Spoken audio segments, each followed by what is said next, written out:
and welcome to another episode of Being Human. I'm delighted to say I am here with Ken Wilber, who has written a multitude of books.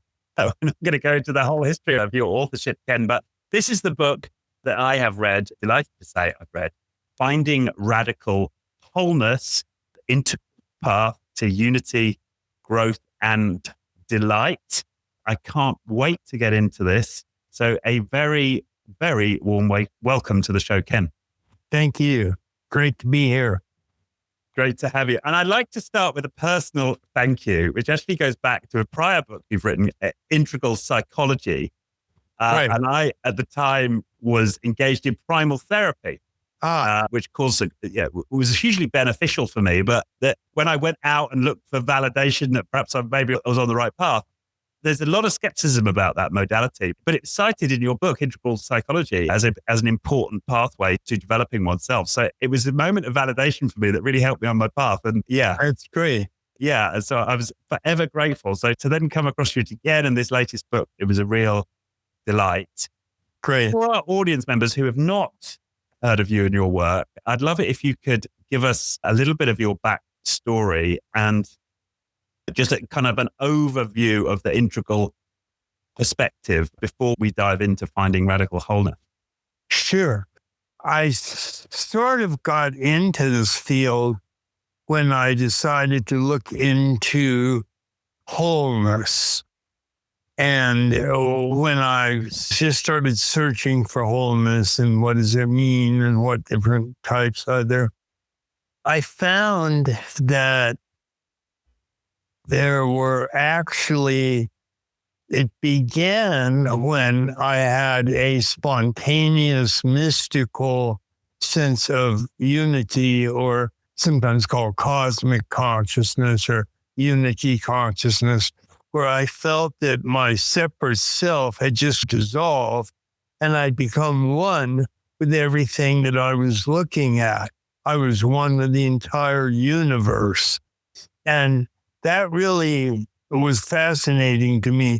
And so I began a study of wholeness. And this unitary experience I'd had, this cosmic consciousness experience, was very clearly a type of wholeness, because my separate self, my small, finite self, was one with the infinite, one with everything. And that was a very profound experience for me. And so I started looking at forms of psychology that dealt with that.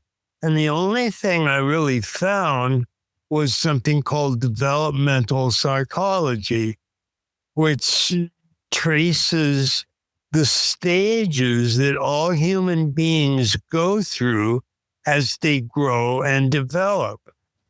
And I was stunned to find out that I myself had gone through, as everybody does, around 8 to 10 stages of development. And this was all new to me. And the reason is you can't look within and see these stages. You learn about them by you have to study them. You have to learn what they are.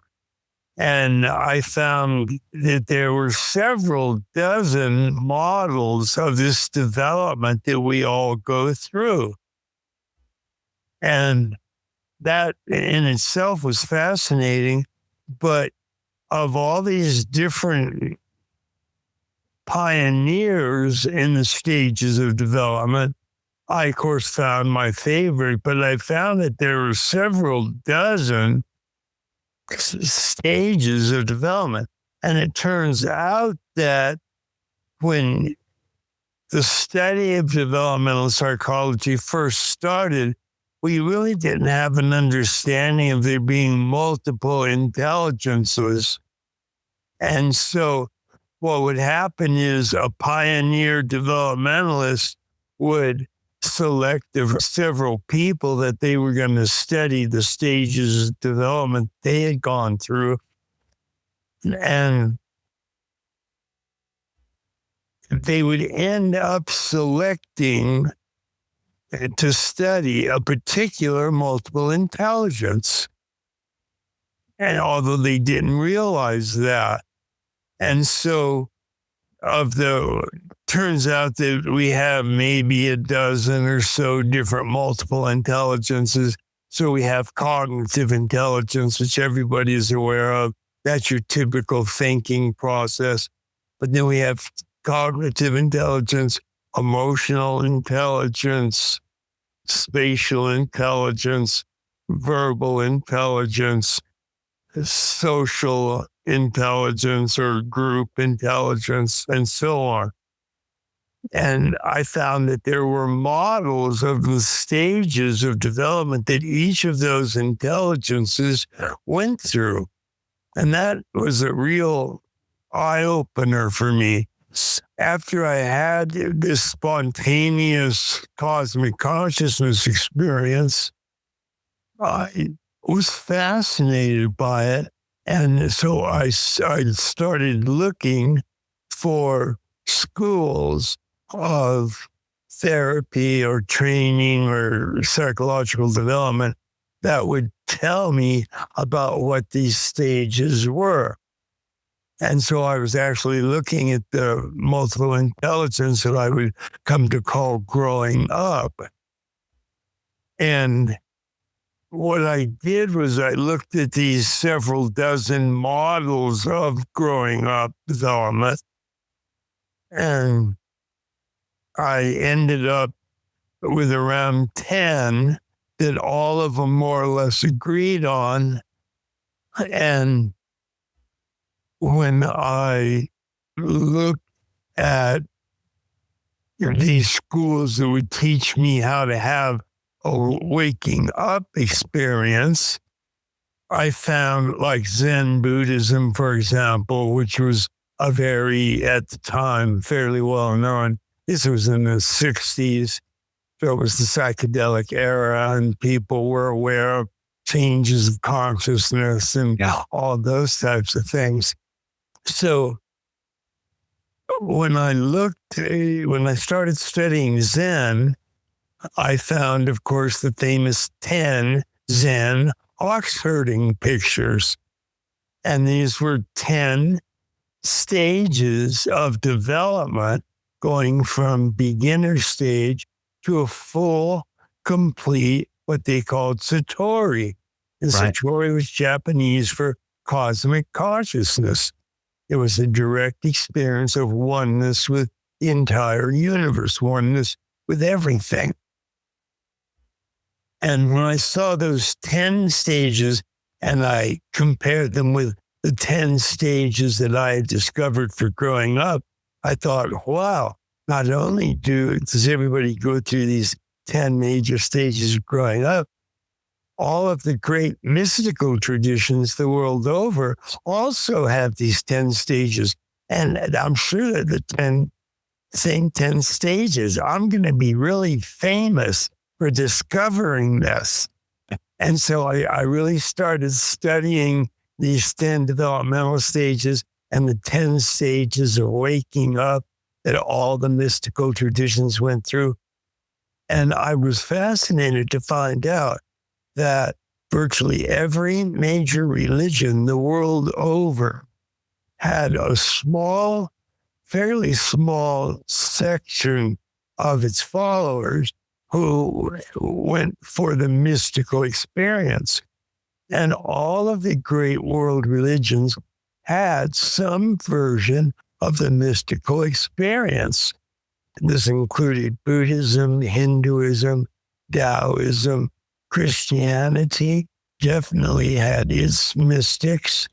But the more I studied them, the more I realized that there was actually a major difference between stages of what I would call waking up, or the 10 stages that Zen Buddhism went through, or Hinduism or Christian mysticism. And they all sort of agreed on what those stages were.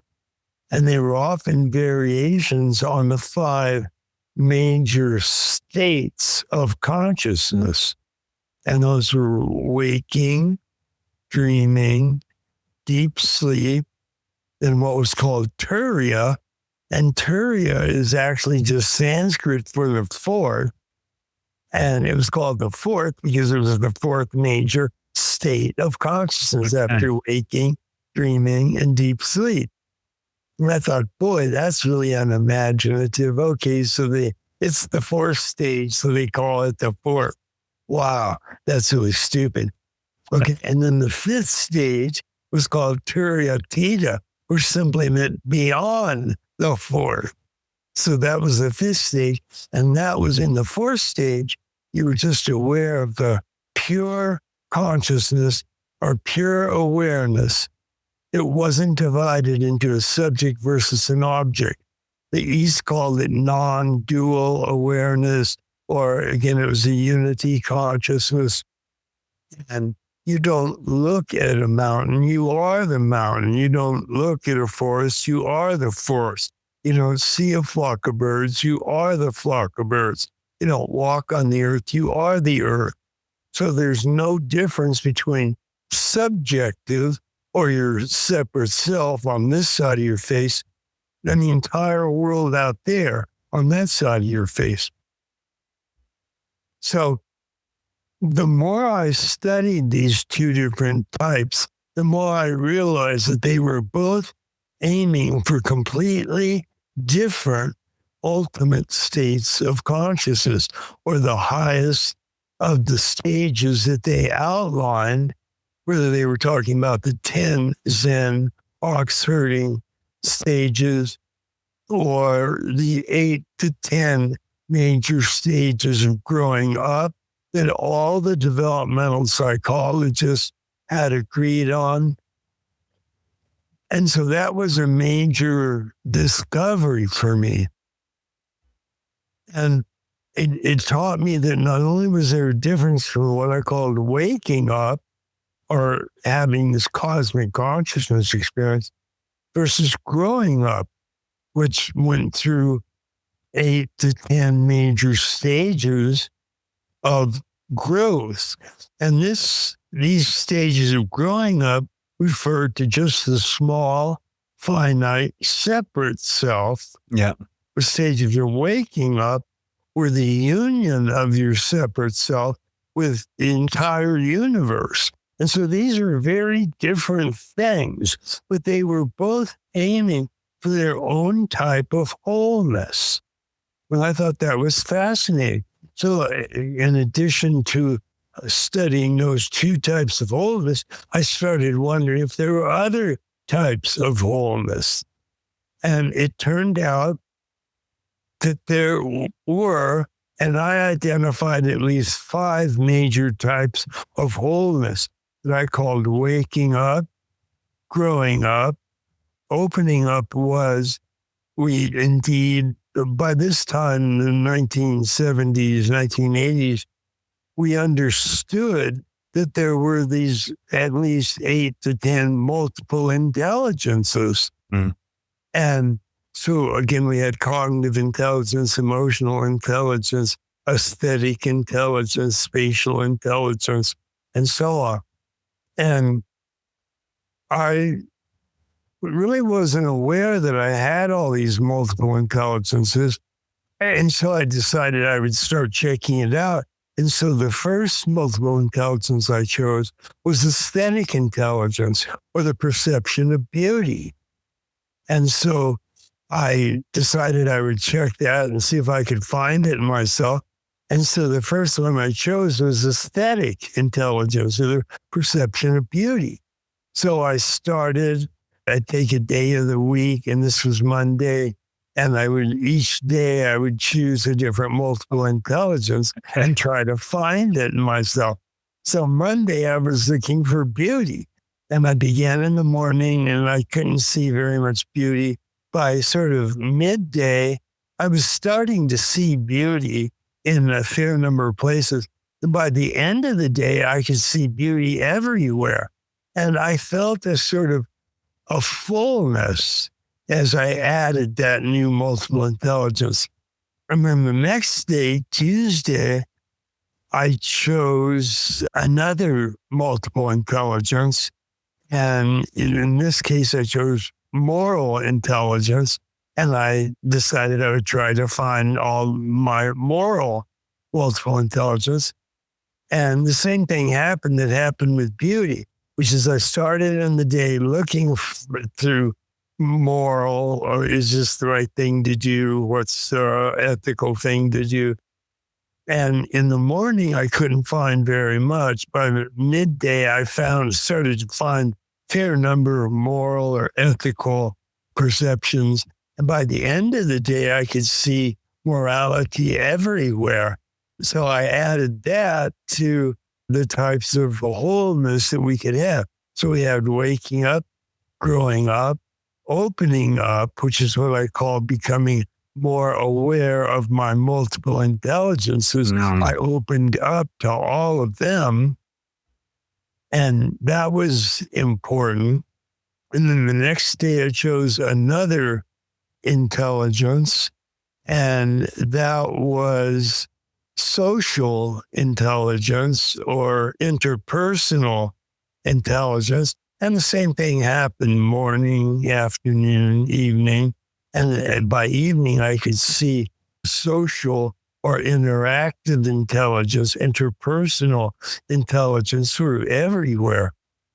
And I ended up coming up with 5 major types of wholeness. So we had waking up, growing up, opening up, cleaning up, which I'll explain in a minute, and showing up.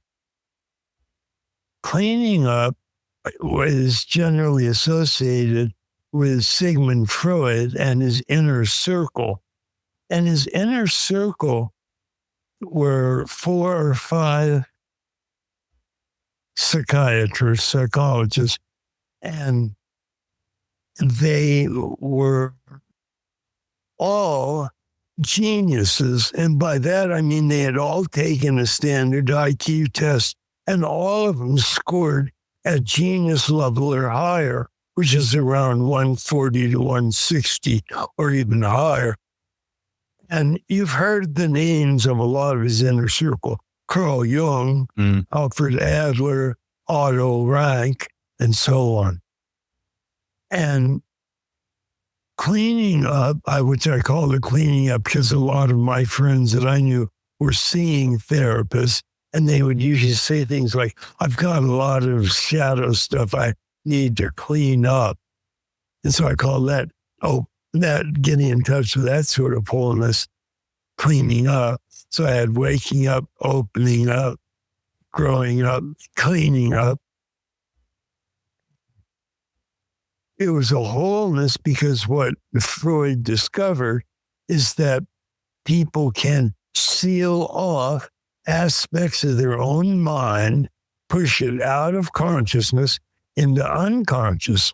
And when it became unconscious, it was seized on by so-called defense mechanisms. And this is what Freud spent a lot of his time studying. And his daughter, by the way, Anna Freud, wrote a very famous book called Ego and Its Mechanisms of Defense. And she outlined almost a dozen different types of defense mechanisms. But it was a very important type of wholeness, because what would happen is somebody would push something out of their mind, like if they had anger and they really didn't want to have any anger, they judged it harshly or shoved it out of awareness, and that anger would go into the unconscious, and there it would be seized upon by a defense mechanism. And although Anna Freud had outlined around a dozen defense mechanisms, from reaction formation to interjection, projection, and so on, many subsequent psychotherapists, like Fritz Perls, for example, would just focus on one major defense mechanism. Fritz Perls, for example, worked almost entirely with projection. Right. What happens in projection is you have something that you don't want to own, and you push it out of your awareness into the unconscious. And then if you project it and you take your anger, I'm angry at you, and you project it, push it out of yourself onto, in this case, you. Yeah. And then I think you're mad at me. Right. Although you're not, but I think you are. Now, you might also be mad at me, but now I've got two angers coming at me. I've got your anger at me and my anger at me. Yeah.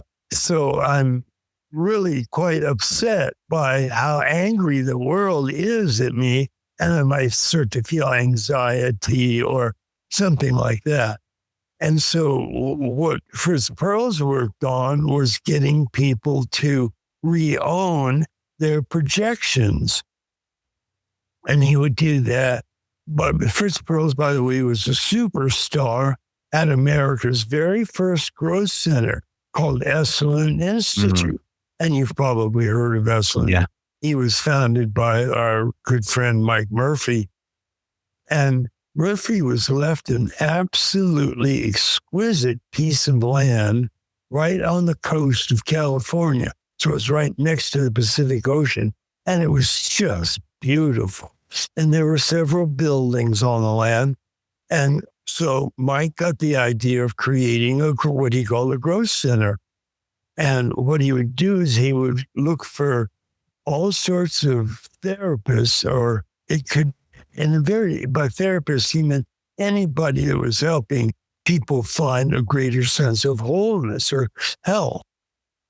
And he would invite them to come to Esalen, and he'd put them in a building, and he'd say, now, why don't you give a workshop on the type of wholeness that you're helping people discover? And so Fritz Perls was invited there, and he had founded a form of growth therapy that he called Gestalt therapy. Gestalt is German for wholeness. Yeah. So what he would do is, and hundreds of people would come to every workshop he gave. He really was a very successful therapist. And he was sort of a touchy, prickly kind of guy. And so he didn't make friends very easily. And he himself was a bit of a cantankerous personality anyway. But even people that disliked him agreed when Perls had made a statement, quote, I can cure any neurosis in 15 minutes. And even his critics who didn't like him agreed, because he really was a genius when it came to handling neurosis. And the way he would work with it is he focused on projection, because when somebody projects like their anger or their aggression, there is the example I gave, if I project my anger on you, then I'll feel you're angry at me, and I'll start to feel anxiety. So Perls would say, you would put a chair next to him, and he would ask, okay, who wants to work? And most people would raise their hands. So he'd invite somebody up, put him in the chair. Then he'd say, okay, what's your problem? And then say, well, I've got this anxiety. It's killing me. And well, Freud himself had discovered early on that as soon as people project something and push it out of their mind, they start referring to it in third person. Now, first person is the perspective of the person speaking. So I'm a first person now. And first person pronouns are I, me, mine, that type of thing. Second person is the perspective of the person being spoken to. So that's a you, thy, thine, so on. Third person is the person or thing being spoken about. So that's a he, she, they, them, it, or its. And its are important because if you're speaking about something, it's usually like my new car, or my house, or my book I'm writing, whatever it is, but it doesn't usually have a sex. So it's an it or a plural it's.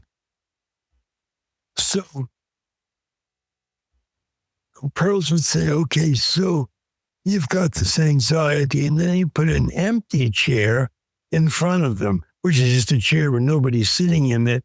And you would tell the person sitting in the chair next to him, actually sitting in the chair, take your anxiety and put it in the empty chair and talk to it. And the person is to say, what do you mean talk to it?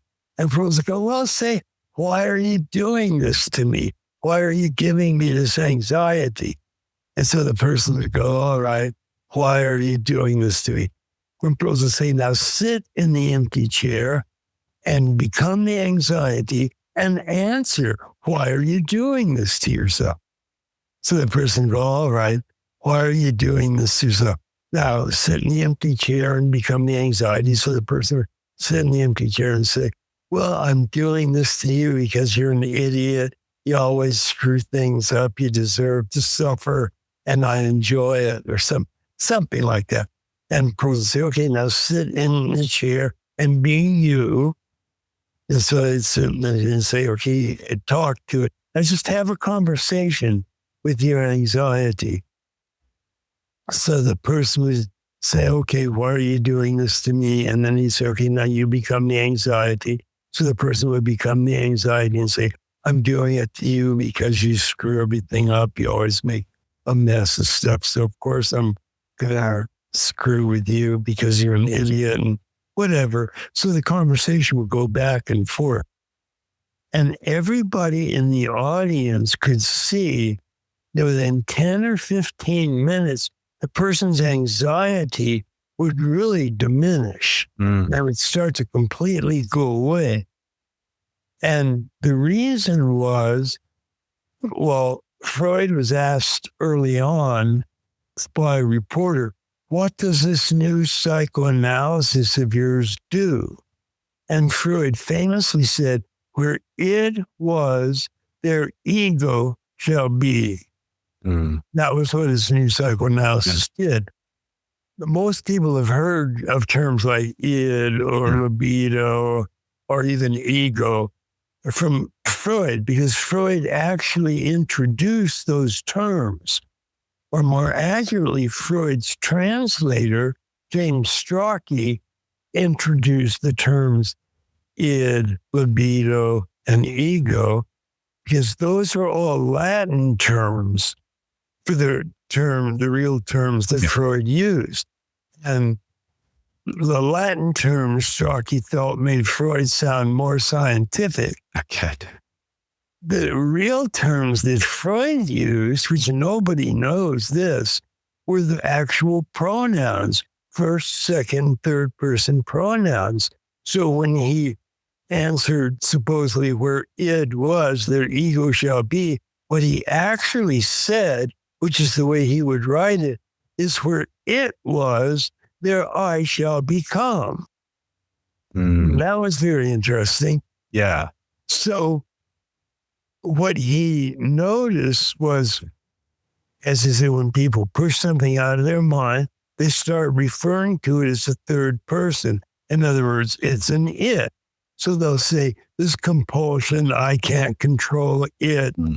Why this obsession is killing me, it is killing me. They just use the term it. And they don't use the term ego, they use the actual pronoun, the I. Yeah. So what Freud really said is where it was, their I shall become. And the way Pearls translated that into very common terms was he'd have the person sitting in the chair talk to whatever their problem was, whether it was their compulsion, their anxiety, their obsession, whatever it was, and talk to it. And so they would talk to it as an it, and they would call it the it. And then when they would sit in the empty chair and become the it, they would respond and call it an I. Yeah. To say, I'm doing this to you because so and so. So the reason that their anxiety went away is that they were reuniting with their anxiety, their it, where it was their I shall become. And so they were taking back this part of themselves that they had pushed out of their mind into their unconscious, where they'd then project it and start to feel that it's coming at them instead of from them to it. So that was Pearl's genius, was spotting ways to get people to re-identify with the third person it, where it was their I shall become. And the more that they did that, the more their symptoms would go away. And it would take 10 to 15 minutes, which is why Pearls himself had said, I can cure any neurosis in 15 minutes. And he could, because he would get them to re-identify with that which they had pushed out of their mind. So that was the process that I call cleaning up, because they were reuniting with their projected shadow material. Yeah. And something I'd just like to add on that, which I found fascinating when I read the book, was not only do we project negative associations onto others, but positive as well, which I hadn't really fully cognized before. And we may see beauty in another without owning it in ourselves, for example, which I found fascinating. Right. That's right. You can project positive. You can project your intelligence, your beauty, your strength, your courage. Any positive can also be projected. And then you don't have it, but you're surrounded by all these brilliant, heroic, wonderful people that are just all your goodies projected onto them. And you would do the same thing. Pros would have them do the same thing, which is, okay, put that positive in that empty chair and talk to it. And then say, well, what do you mean talk to it? And they, well, then I say, okay, well, why are you doing this to me or whatever? And as they would assume that it and talk as if it was an I, because they'd say, well, I'm doing this to you because you screw everything up or whatever it is. Then they would start to re-identify where it was their I shall become. And that would reunite the I and the it. And so that would cure their neurosis. So Pearls could cure any neurosis in 15 minutes, because he would get people where it was their I shall become. And if you just give me 1 second, my battery isn't plugged in and I'm not sure why. I'm just getting a warning. Okay. So I just need to fix this. That fits it. Okay. Yeah. So that was finding a wholeness to the mind where previously it had been split or fragmented, or some parts split off and projected onto other people. So when they take it back and re-identify with it, that would give a greater wholeness. And I call it that cleaning up. Simply because, as I said, a lot of people that were going to therapists were saying, I need to clean up my shadows. Yeah. And I just want to say again, that what I really appreciated by you stating that in the book and what you've just shared by now is it really helped me to make sense of my own journey, because there was always this sense that me doing therapy and I worked a lot with primal therapy, which has a similar idea that you're pushing stuff into your subconscious and you bring it into your consciousness and own it, that I was doing something valuable and that I was feeling better and feeling more whole, but I wasn't meditating. I wasn't doing any of the other practices that people tend to associate with sort of raising one consciousness. But now I can see how it was contributing to my evolution, but just along a slightly, along a different track. And it turns out that the wholeness you get from waking up is different from the wholeness you get from growing up. So growing up goes through a series of stages. And again, there are over a dozen different developmental models. And because these models were first discovered, as a different researcher used a different multiple intelligence and tracked it. So although all the multiple intelligences went through the same levels, they would often give the name of the levels different names. Because if you're working with like cognitive intelligence, you'll give it names like sensory motor intelligence, pre-operational intelligence, concrete operational intelligence, formal operational intelligence. Those are the terms Piaget used. If you're doing like self-development or let's say moral development, then you'll use conventional, post-conventional, integrated, and so on. And those are the names that Kohlberg used for his moral stages.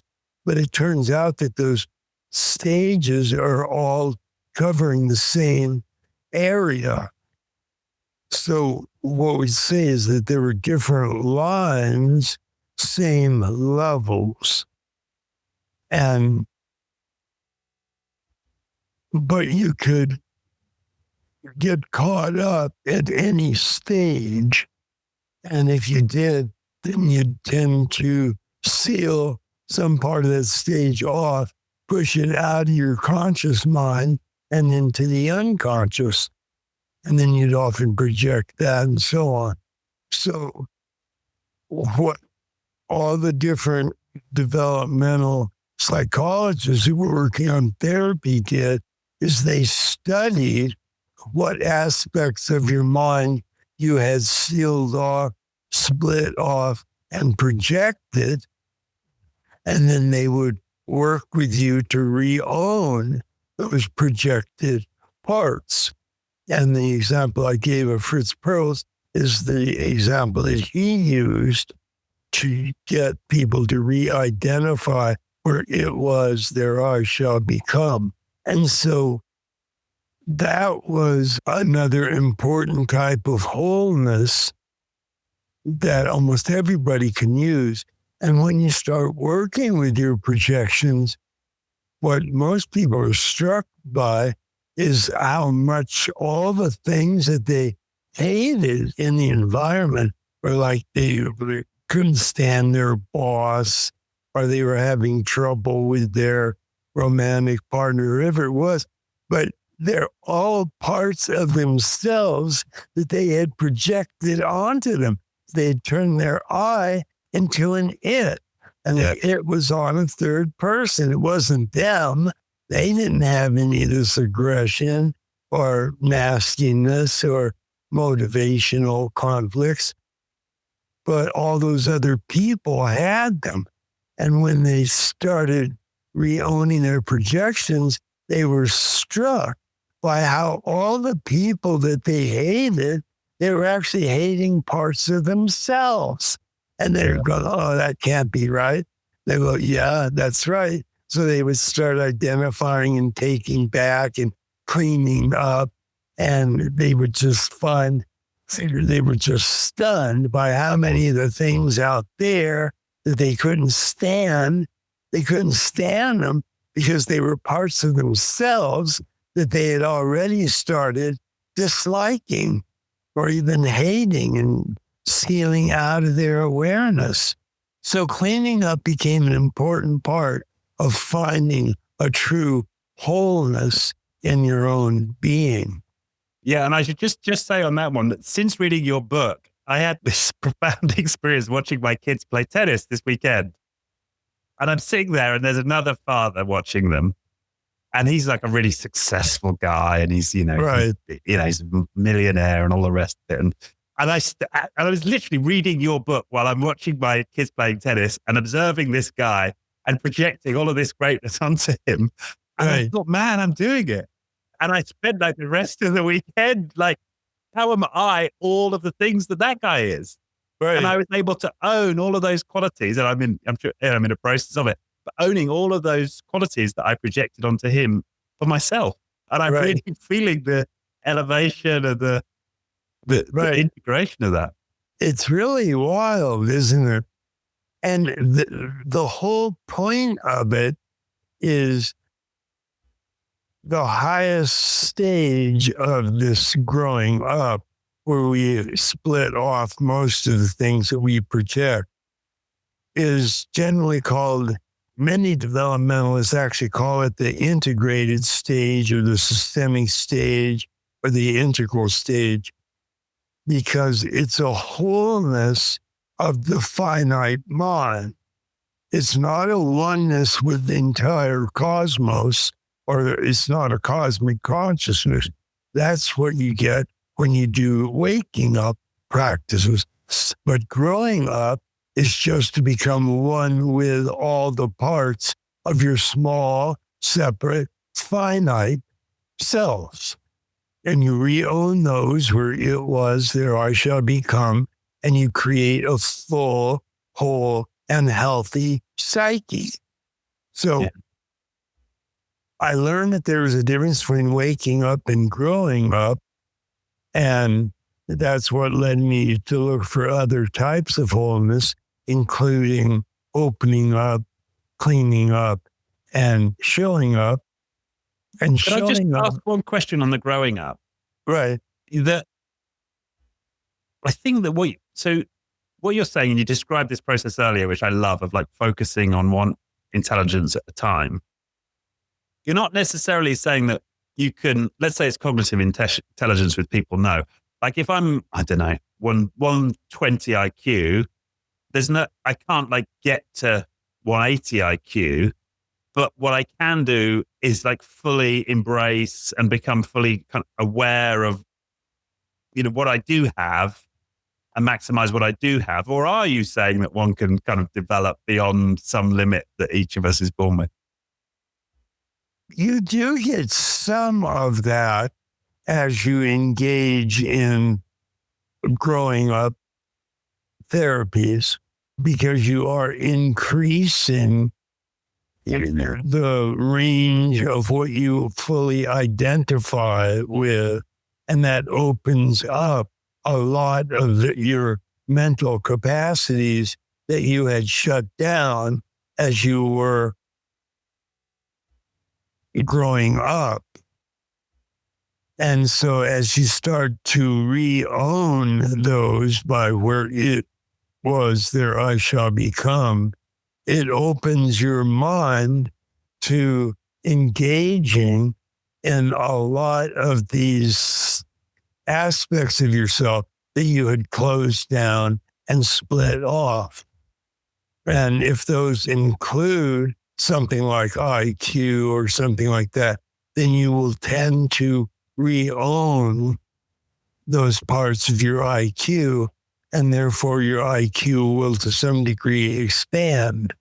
So that's an example of what growing up can do for people.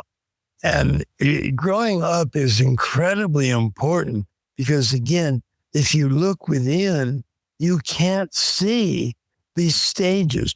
Like one of my favorite developmental psychologists is a guy called Gene Gebser.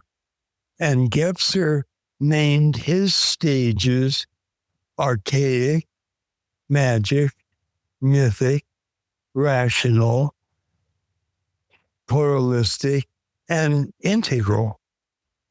And those generally are the names I'll use for the stages, although I use any model of growing up. But those are important stages of growth and development. And the last stage that I was going to talk about is what I call showing up. And we've already talked about some of the ingredients of showing up. And I generally talk about quadrants. And the reason I do that is when I was first exploring these different types of wholeness, I would look at different models of growth and development. And I started noticing that these models were breaking down into around 3 or 4 major different types of growing up. And so I just ended up drawing a box, a 4-box cross that had upper left quadrant, upper right quadrant, lower left quadrant, lower right quadrant. And they were just ways that I loosely categorized what I've seen. And what I was looking at is I went through and took every model of development, and I'd take those yellow page legal pads, and on each page, I'd just write out the name of the stages that this model used. So on the Gebser page, it would say archaic, magic, mythic, rational, pluralistic, and integral. And then when I get to Kohlberg's stage, it would say pre-conventional, conventional, post-conventional, and integrated. And I used to rip it off and lay it on the floor. And when I was done, I had basically, there were so many different models that the yellow pages literally covered the entire floor of my apartment. And I'd get up each morning and I'd walk through because I was sure that they were somehow related, but it wasn't clear to me exactly how. But each morning I'd get up and I'd just walk through the apartment, and it was just covered with these yellow pages. And I'd just look and read the stages and think, okay, what is that stage got in common with that stage? What's that stage have in common with that stage? And I just do that. And I did that for several months. I just looking at all of these different stages and how they related to each other. And finally, at one point, it dawned on me that about half of these stages were dealing with interior development, and about half of them were dealing with exterior development. So by exterior development, it meant things like stages of techno-economic development that a society would go through. And these were stages that Linsky, for example, called archaic, horticultural, agrarian, industrial, informational. And horticulture means agriculture or farming done with a very simple digging stick or a hoe, which is the way we first did farming. We just used a handheld hoe and drag and put seeds in the hole that it would create. And agrarian is farming done with a heavy animal-drawn plow, which is much more difficult to handle and more sophisticated than a simple digging stick or a hoe. And so it actually developed historically over quite a different time period from the simple previous horticultural digging stick or hoe. So it went from archaic to horticultural, and by archaic it meant hunting or gathering, which is the first form of food gathering that we did was by hunting. And then when we figured out farming, it was with a simple digging stick or hoe. And then we went from the simple digging stick to a heavy animal-drawn plow drawn by ox or water buffalo or something like that. And then finally we went from agrarian to industrial, which is when we actually started using steam engines and eventually gasoline driven internal combustion engines and so on. And then from there, we went to informational types of machines and so on. So we had that. That's what I meant when I said external. Yeah. Yeah. And internal were things like Gebser's archaic magic, rational, pluralistic, and integral. And magic was the stage when our mind was just developing. And because it was just developing, it hadn't yet learned to differentiate itself or its mental processes from the things that it was aware of. So if it wrote the word tree, Tree, which represents what grammatologists call a signifier, because the word Tree signifies a real referent or real tree. Yeah. And the tree is called the referent or sometimes the object. And the mind couldn't yet differentiate the word tree from the actual tree. And so it would think that if it altered the word, it would also alter the tree magically. Yes. And that's why many developmentalists use the term magic, that early stage of development. And children use a lot of we call it word magic. They use a lot of magical statements. And they also think magically, if they hide under a pillow and they can't see you, then you can't see them. Yes. And so they'll pull a pillow over their head and think that they're completely hidden magically. So myth, which was archaic, magic, mythic, is when we do learn to differentiate, but the narcissistic mythic stage is when our narcissistic magic, we can no longer perform it because we've learned to differentiate the word tree from a real tree. But there are still entities in the universe that can perform magic. And those are gods and goddesses and nature spirits and stuff like that. And so we figure that if we pray to a god or goddess with a great deal of sincerity or love or something like that, and ask them to perform magic on our part. And when we first started, it would be like, you pray to help grow the crops or something like that magically. Yeah. Then they would do it. So our magic leaves us and goes to mythic beings. And that's where the world's great mythologies were created and stuff like that.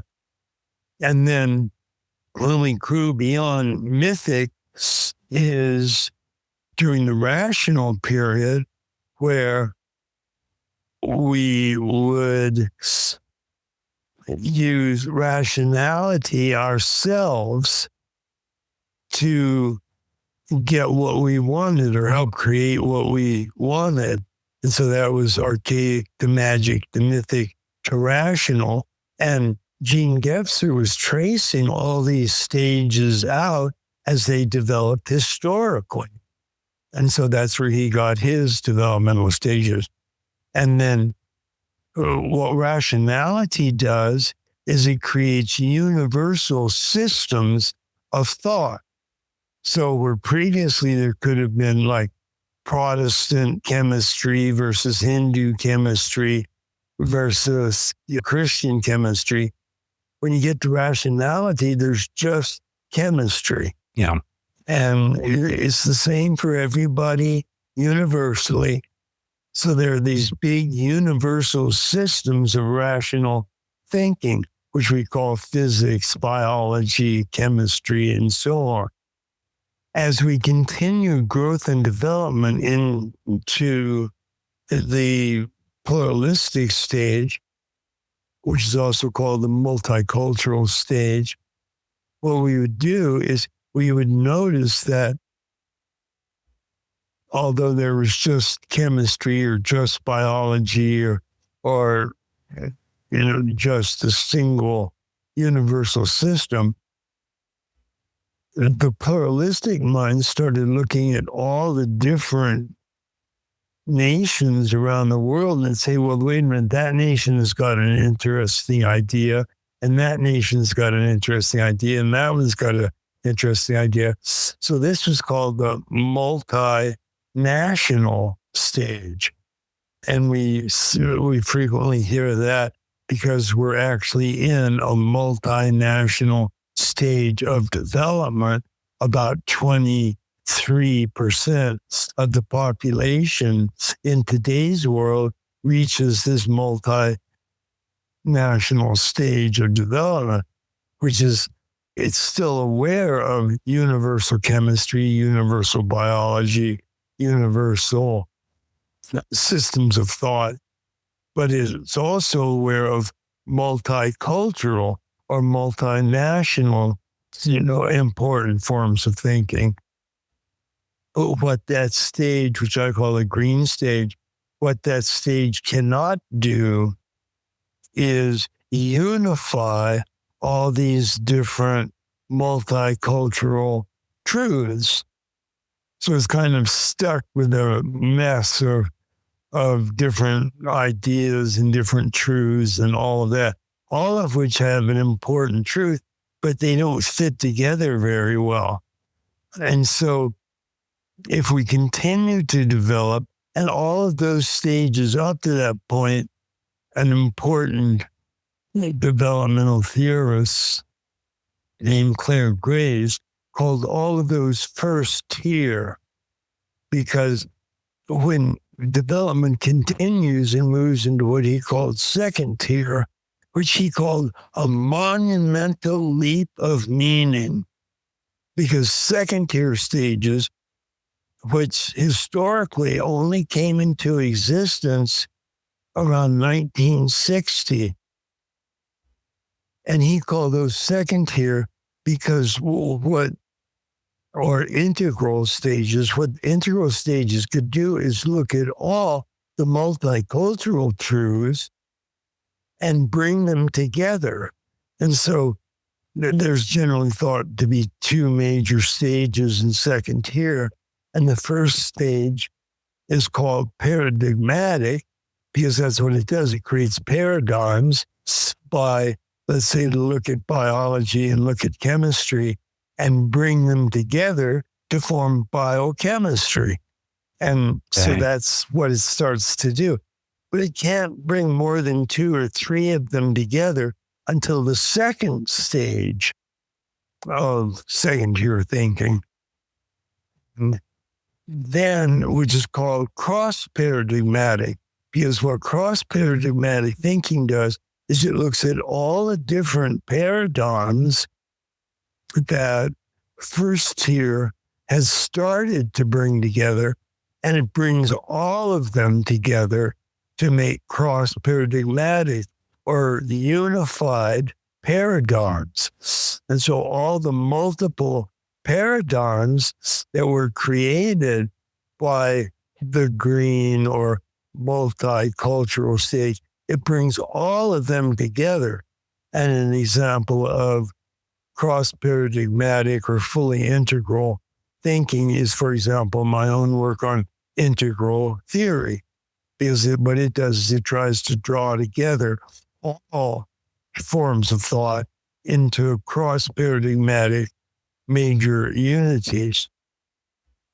So that's the type of wholeness you get as you continue to grow up. You can see that each stage transcends the previous stage, but it also includes it. And you can see examples of transcendence include in all four quadrants. And I'm just getting to the point where I explain what quadrants are, but I was explaining how I got to them, which is by taking these yellow legal pads and writing the names of stages on each page and spreading those pages all over the floor. And I started to notice how these different stages related to each other. And I did that by, well, the examples that I'd been explaining. And what I noticed, as I said, was that these different stages divided into stages that went to the interior and stages that looked at the exterior. And each of them were going to the same basic levels, but because they were different types of multiple intelligences, they almost all had different names. So Lenski called his stages the archaic, horticultural, agrarian, industrial, technological, and integrated. And Gene Gebser called his archaic, magic, mythic, rational, pluralistic, and integral. And it turns out, as we went through the horticultural stage and Lenski's development, we were at the mythic stage in Gebser's interiors, but they were both referring to a similar stage of overall level of growing up. And the rational stage corresponded to the industrial stage, and the pluralistic stage corresponded with the multicultural stage and stuff like that. So I tried dividing all the yellow pages into ones that dealt with the interiors and the exteriors, and that all worked. I mean, about half of all my yellow pages on the floor were dealing with interior stages of development, what I would later call the upper left or the lower left, and about the other half are dealing with exterior stages, which I will call the upper right and the lower right. I divided them into those two different types of stages. But it's still, there still was something else going on, which it wasn't clear to me. So for another month or two, I'd get up each morning, walk through, look at all of them. And it dawned on me that about half of all of them were dealing with interiors of individual things, and the other half were dealing with interiors of collective or group things. And so I took the individual things and put them on top, and the collective group things and put them on the bottom. So that gave me these 4 quadrants. And it turns out that those are looking at the inside and the outside of an individual and a group. And as it turns out, almost every one of the developmental models that I was looking at dealt with either an individual inside or an individual outside, or a group inside or a group outside. And so that gave me the 4 quadrants. And I sort of stuck with that, although I also later divided quadrants into looking at them from the inside to the outside. And that gave me what I called 8 zones. But the 4 quadrants were fundamental, and they showed up everywhere. And it turned out that the upper quadrants dealing with individuals were dealing with, generally speaking, the upper left quadrant was dealing with the interiors of an individual, and the lower left quadrant was dealing with the individuals of a group or collective. Yeah. And the upper right was dealing with the exteriors of an individual, and the lower right was dealing with the exteriors of a group. So an upper left would be like when I introspect and I look within and I see the insides of my mind or consciousness or whatever I'm looking at. And then the exterior is looking at the same interior from exterior or an outside view. So I wouldn't see my mind, I would see my brain because that was the exterior of it. And the brain didn't look like the mind at all. The brain looked like a crumpled grapefruit, but my mind doesn't look like a crumpled grapefruit at all. My mind is expansive and has images and thoughts and all sorts of things going on, but they don't look like each other. But they're clearly both dealing with the same generalized area. My mind is looking at my thoughts and images and so on. And my brain is where that activity is taking place, at least as far as we know. And in the lower left, we're looking at the interior of a group. And that turns out to be actually where Clark Graves first studied his stages. And so his archaic, magic, mythic, rational, pluralistic, and integral stages were really dealing, although because the lower left is the plural of the upper left, it's when you bring several individuals together that you get groups. And so although the stages in the group were archaic, the magic, the mythic, the rational, the pluralistic, the integral, you could also find individuals that were at each of those stages. But that gave me the upper left and the lower left, and the upper right, as I said, was our interiors looked at from an exterior. And what that means is that if we look at the exterior of our mind, we find apparently the brain, and the brain is the upper right, and the brain is the wholeness of a whole sequence of exterior, what are called holons. And a holon is a term invented by Arthur Koestler, and it just means a whole that's part of another whole. And it turns out that everything in the universe is made of holons. Yeah. So atoms are wholes that are the summation of several smaller wholes, namely protons, neutrons, and electrons.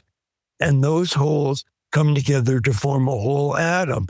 And if you look at a whole atom under an electron microscope, you can actually see the separate holes. You can see whole protons, whole neutrons, and whole electrons.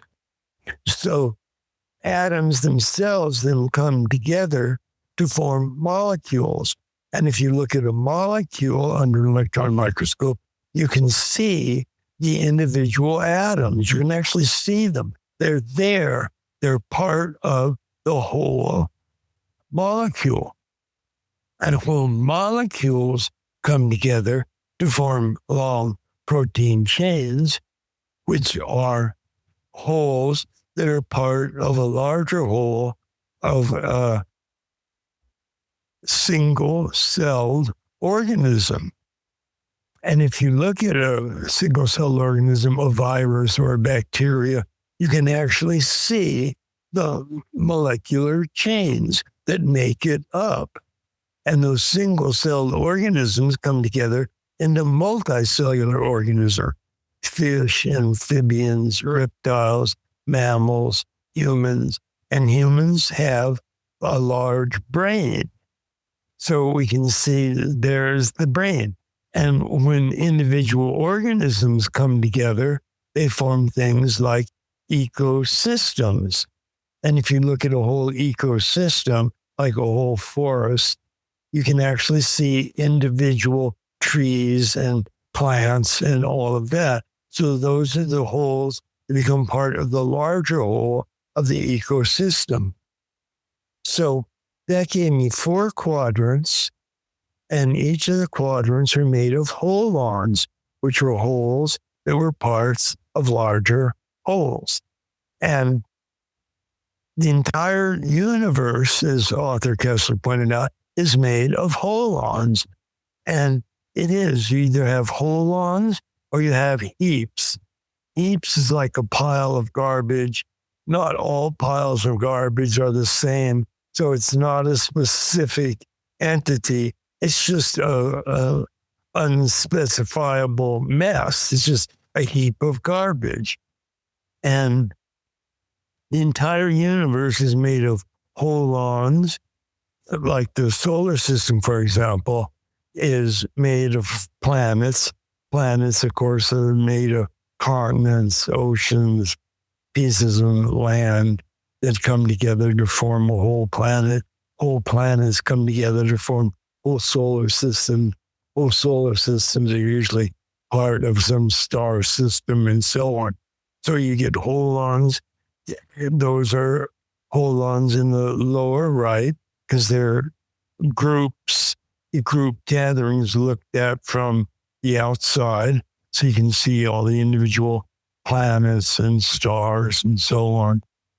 And so the entire universe, that all of reality is made of holons or heaps. And that was of course, that was an important breakthrough understanding that I had because it gave me the fundamental elements of reality, which were holons. Did you not also make the point that each holon has an interior? That was something I'd made a note of, this idea of pan-interiorism, or like everything that apparently is a thing has an interior, right? That's another point you make. That's right. Protons have interiors and neutrons have interiors. And those interiors, as we continue our investigation, are made up of smaller holes named quarks. So yes. Quarks come together to form neutrons. Quarks come together to form protons. Quarks come together to form electrons. And you can actually see those quarks on the interior of a proton or on the interior of a neutron. So no matter how small down we go, we find holons, and those individuals have interiors as well as exteriors. And so again, the whole point is that the entire universe is made of holons, and holons all have interiors and exteriors. So that, again, was part of that important sort of breakthrough understanding. Yes, even though I was fundamentally studying human holes, of course, humans are holons. They're holes that are parts of larger holes. And so as I studied individual humans, I found these greater and greater holons that humans were part of. So I was just building an entire cosmology because those were made of holons as well. And so that was just sort of an added extra that I got from studying author Kessler's work. But because I was trying to integrate all of philosophy as well, I was reading everybody, author, just one of the hundreds of philosophers that I was studying. But he was an important one because he gave me the whole concept of holons, holarchies, and so on. And he really was a genius.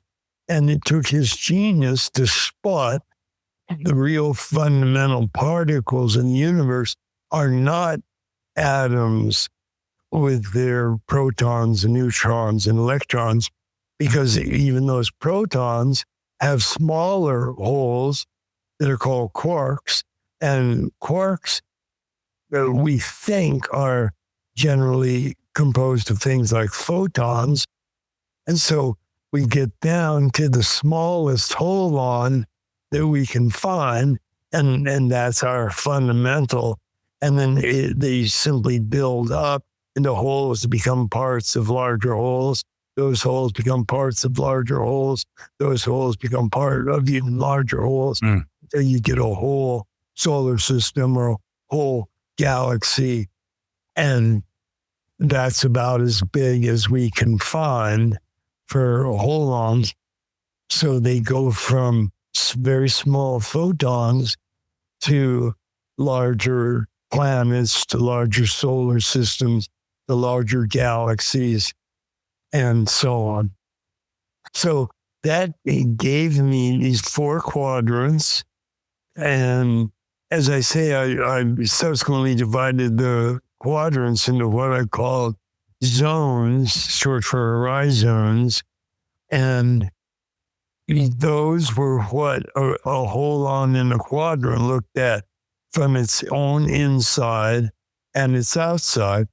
So if you look at the upper left quadrant, which is the interior of an individual, such as a deer, a worm, a human being, if we take human beings and we have our own interiors and our own exteriors, and we can see some of our interiors by introspecting. And that gives us the view of our interiors from the inside. But you can also look at it from the outside. And in individual holons, we see the difference between the inside of like a thought or the inside of a thought holon. And what we'll notice is that those insides themselves, those are holons, and they have their own interior and their own exterior. And so if we look at a thought, for example, from the inside, it'll simply be our thoughts as they cross our mind daily. And we have different thoughts, and they all have their own insides and outsides. When we look at the inside of a thought through introspection, then we're aware of its interiors. And so what do those look like from the outside? Well, that is what a developmental psychologist will understand, because he will look at people's thoughts as they grow and develop, and they'll have their own exteriors. And what he finds is that those thoughts go through 8 or 9 or 10 stages of development.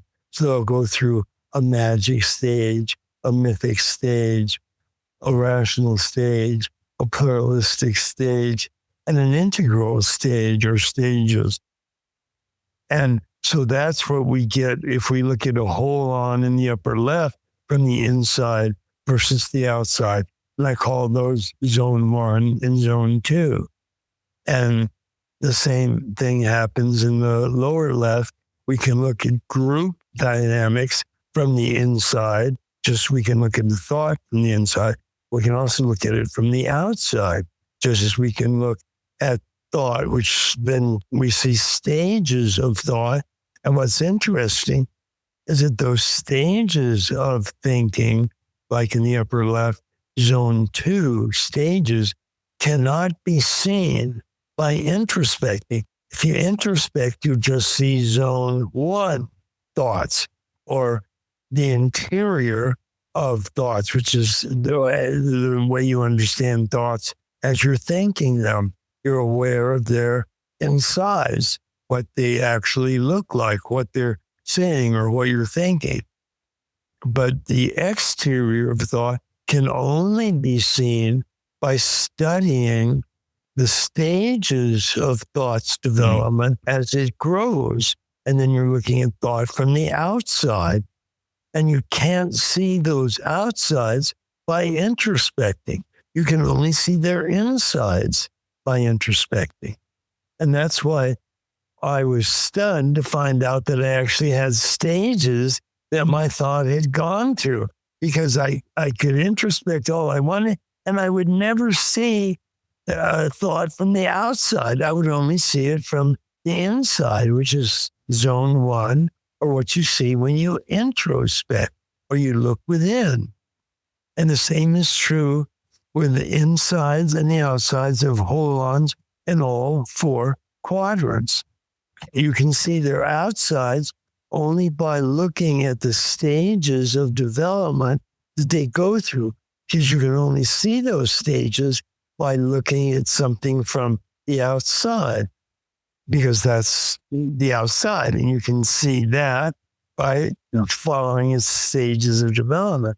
And I can see how that's so valuable then for those people who've made these maps, because Right. it gives us tools that go beyond just what we can infer from our own introspection. We can now see where we're at That's versus right. a broader And pathway. you notice that if you pick up any book on developmental psychology and you look at the stages that they explain that all your thoughts go through, you won't recognize any of them. Yeah. Because they're all seen from the outside. And you can't see the outside of your thought by looking within. If you look within, you can only see the inside of your thought. And I also find it valuable in terms of just my reading of your book, is as particularly as you articulate the waking up stages, I can recognize from my own meditation how, sometimes I can fall into the witness, and, I sense I'm sort of inhabiting that stage. But the one taste, that I'm everything, I'm not really sure that I've had a full on experience of that yet, but I kind of have a sense that may be, where I get to. Right. So I put all those together, and that gave me 4 quadrants, which were the inside of the individual and the outside of the individual, which are the upper quadrants and the lower quadrants. And then the left-hand quadrants were the inside of the individual looked at from within, which gave like consciousness and awareness and things you could see by introspecting. And then the exteriors would show up as actual energy or matter, because matter is what individual holons look at from the exterior. And if you're looking at the stages of growth and development, that's what you're going to be looking at. You're going to be looking at the exteriors of each of these things as they grow and develop. So that gave me consciousness and matter. Left hand was consciousness, individual consciousness, and group consciousness. And the exterior was the material view of looking at those individual holons from the outside. And so that literally gave me horticultural, agrarian, industrial, informational, and systemic. And that's what they would look like from the outside. If I was looking at a horticultural holon, I would actually see instruments of horticulture. I'd see digging sticks, hoes, and so on. And that's what I would see if I was looking at the holon from the outside. And if I was looking at individual holons from the outside, I would see protons, neutrons, atoms, molecules, and I would actually see them. You could physically see them. And if you got like a microscope, you could see smaller holons, the exteriors. It would still be made of matter, and you would see that material thing if you looked at it under a microscope. Or if you used a telescope, you could see the really big exteriors, like the exteriors of planets or the exteriors of galaxies. But I continued to focus on what individual interiors look like, particularly human interiors. And that's why I got into psychotherapy and stuff like that. Because what I realized is that it was a process that was happening to the interior. And it generally, according to Freud and his inner circle, was due to splitting off or projecting some aspect of what was really belonged to me. But as I disowned it and split it off and projected, it looked like it belonged to other people. But that gave me the stages of growing up, waking up, opening up, cleaning up, and showing up. Yeah. No, sorry, I just want, so something I wanted to touch on, Ken, which you explore to some extent in the book, is where we're at right now in terms of sections of society being at different levels. Right. Yeah. So some are at the blue or the mythic, some at the rational, the orange, and then some at the pluralistic stage of development. And we have these enormous tensions between them. Right. And we also, one of the ways we can look at that is the current fight between those with more of a globalist mindset and those with the nationalist mindset. We're seeing a rise of nationalism, especially as sitting here in Europe. What remedies do we have from an integral perspective to address these tensions? One of the first things we want to do is simply notice the various stages that these national groups had gone through as they moved to becoming more and more holistic or more inclusive. Because when we see those actual stages and we study the characteristics of those stages, like what's the characteristic of a family? What's the characteristic of a community? What's the characteristic of a town, of a county, of a state, of a nation? When we get to the nation, then it's got its own set of characteristics, its own drives, its own forms of government, and its own laws. And those differ from nation to nation. And of course, they differ in each of the smaller holons as well. The community has laws, the city has laws, the state has laws, the nation has laws, and so on. And as we study all of those laws and how they fit together and interact, then we'll notice when a certain set of laws, like national laws, conflict with other laws of different nations. And those traditionally have been most problematic, is what nations do if they disagree with each other is they'll frequently get into war with each other. And wars, of course, been one of the major negative results of having a nation state. And of course, you get wars with smaller holons as well. But nations, because nations are generally drawn together by people of one tribe or people of one race or whatever, they have been the most problematic in terms of getting into wars. So most of the wars that we think of, we say, oh, there's a war between Serbia and Bosnia or Afghanistan and Pakistan or whatever. They generally tend to be nation states that are conflicting with each other, again, because they are made of different tribes or different races or different religions or different philosophies or whatnot. And those don't tend to go together because the integral stage of thinking is the very highest stage of growing up. And therefore, there are fewer people that reach it.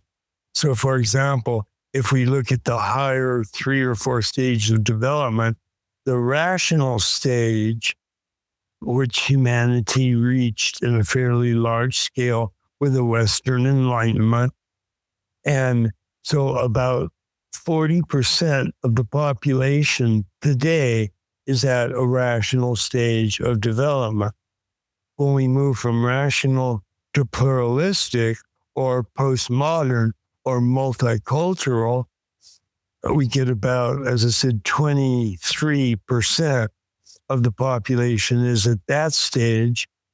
And then when we get those are the first tier stages. Second tier stage is what we called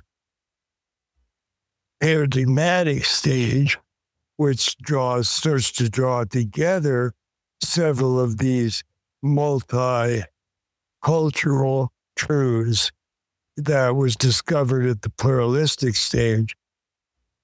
And again, there are about 23% of the population at that multicultural stage. And then when we get into second tier, or the integral stages, they're generally divided into two stages, which are called paradigmatic and cross-paradigmatic. And the paradigmatic, which I also call teal, is about 8 to 10% of the population is at that stage. So you can see they're getting less and less. And when we get to the highest integral stage, which is often called turquoise, there's exactly 0.5% of the population at the highest integral stage. So we have very few people that are thinking in integral terms, just 0.5% of the population.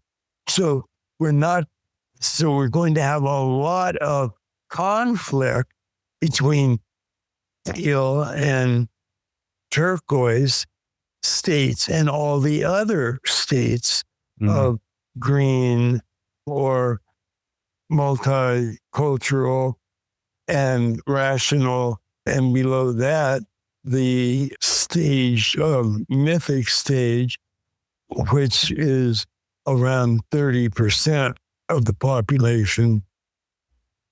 And that's going to get along very poorly with the rational stage. The rational stage is going to get along very poorly with the mythic stage. And which is we see blown up right now in the media. That seems to be the most salient tension right now. So ideally, we've got good news coming towards us, because as more and more people move into that highest integral stage, of which there's now just 0.5% of the population is at that stage. And I used to, sort of as a side story, I did this a lot when I was living in Lincoln, Nebraska, because my work was starting to catch on and get fairly well known at the time. So I'd have a lot of people come to my house, my apartment, and want to talk to me. And almost all of them would claim they had the quote, new paradigm, because Thomas Kuhn just written his book on the structure of scientific revolutions, and he talked about new paradigms coming into existence. And for some reason, almost every boomer alive had come up with a new paradigm. And so they would all come over to show me, because they were trying to do integral paradigm creation. And so they'd come in. I feel I'm turquoise. Exactly. So they'd come in and we'd sit down and start talking, and they'd say, oh, I want to show you something. And they'd pull out their diagram of their new paradigm. And they'd say, what do I think about this? And I would never tell them what it meant, but I had a cap made, and the cap had 0.5% written on it. And all I do is I get out my 0.5% hat and put it on. And while they were telling me how the new paradigm was going to sweep the world, that's when I put on my 0.5%. Because that's how much of the world can understand your paradigm. So forget it. But I would never tell them that. I would hint around about, well, there are very few people reaching these higher stages. Right. But it was just a joke I would have with myself, and I found it hilarious. Right. But as I sort of explained generally what something like that would mean, they didn't like it at all. But the good news is more and more humans are moving in to that 0.5%. And 0.5%, although it's a very small percentage, 0.5% of 300 million people is a fairly large number of people. It's not that bad, but still it is only 0.5% of the total population. So it's not great news. And one thing I just wanted to insert on that point is birth rates, right? Because don't we have another factor here that, let's take the Amish, maybe we'd say they were at blue level, in that they're producing 6 children per woman. And all of the stages above there, as far as I understand it, are reproducing at below replacement rate. Below replacement rate. Oh, okay. So if we project forward, aren't these sort of the orange, green, teal sections of society actually self-eliminating through low birth rate? The lower stages are almost all of them not reproducing at a replacement rate, just because there's 5%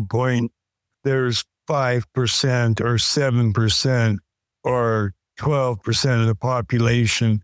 And that's not an enormous amount, although most of them will tend to reproduce because they find each other and marry each other, and 12% of the population is going to fairly often repeat at around 12%, although that number is slowly going down as the overall number of populations at these higher rates are slowly increasing.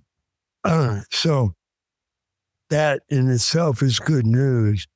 But in terms of rates that we can really look at fairly often reproducing, like rational at 40% or pluralistic at 23%, or even teal at 8 to 10%. Those are fairly large numbers, particularly rational at 40% and green at 23%. Those are fairly decent sized numbers, and they can, to some extent, will show an increase in growth, although that increase gets slightly less and less because you're going to start to get a real reproducing rate that's starting at around 50%. So since almost none of the stages are at 50%, rational was at 50% for the last 30 or 40 years, but it's slowly reduced itself down to 40%, which is just not enough to reproduce in significantly large numbers, although it's fairly large and will continue to reproduce at around at least 40%, although that will slowly go down as well. So population numbers are important and they do have a role to play, but they are all tending to go down in an important amount simply because none of them are at 50% or higher. Yeah. So your view is that even though we might have the low replacement rate birth rates for some of these higher orders, overall we'll see an increase in proportionally in the size of the proportion of the population that's inhabiting those stages. Well, yes, and it varies, of course, in the amounts for the various stages, but that's essentially correct. Okay. And I suppose the deeper point there, isn't one of the advantages of sort of mythic or blue stage is that there is this emphasis on family formation and reproducing that potentially gets diluted out as you go up the stages. I mean, is it just to come away from the numbers for a bit, but just isn't there a kind of an inherent risk or an inherent weakness in this sort of evolution if you're not you're not putting an emphasis on reproducing yourself? Well, yes, and that starts to happen as the population of a stage starts to drop below 40%, or certainly below 50%. By the time it gets down to 40%, it's not reproducing itself at that great a number. And so 40% will fairly rapidly drop down to 30% and so on. And that's what's happened to all of the pre-amber, which is what I now call blue, the pre-amber stages or pre-blue stages are all dropping fairly, well, I was going to say fairly rapidly, but they're still tending to reproduce at their numbers that they're at now, although those are dropping. But when you get to amber or blue stages of development, there is a real emphasis on family, because that's the major hold on of those levels. And so because of that, it's taken quite a while for that 40% blue to continue dropping. And it will continue to drop, but very, very slowly.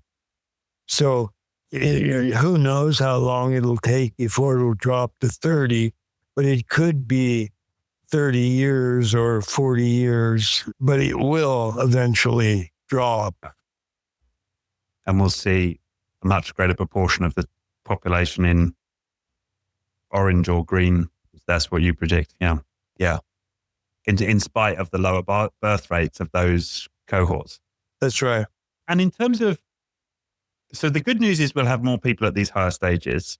And what's then, just from a sort of practical perspective or, political perspective, what are the types of perspectives that those people at the higher orders can take that allows for more peaceable coexistence between these different cohorts? They can simply take more perspectives. Okay. And that gives them a quite broad reach with other people that can take the same degree of perspectives, because they can all see each other. See. Yeah. And therefore fall in love and etc. And some developmental psychologists like Jane Lovinger, she actually defines, she found that each of her major levels of development, and again, these levels are essentially similar for all the different multiple intelligences or lines of development.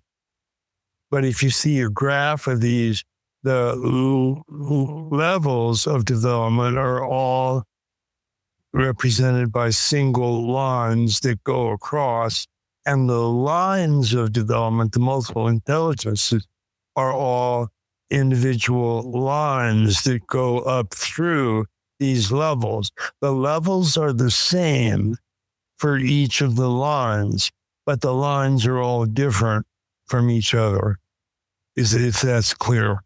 Yeah. And so what you're getting with these lines of development are they really do develop at quite different rates.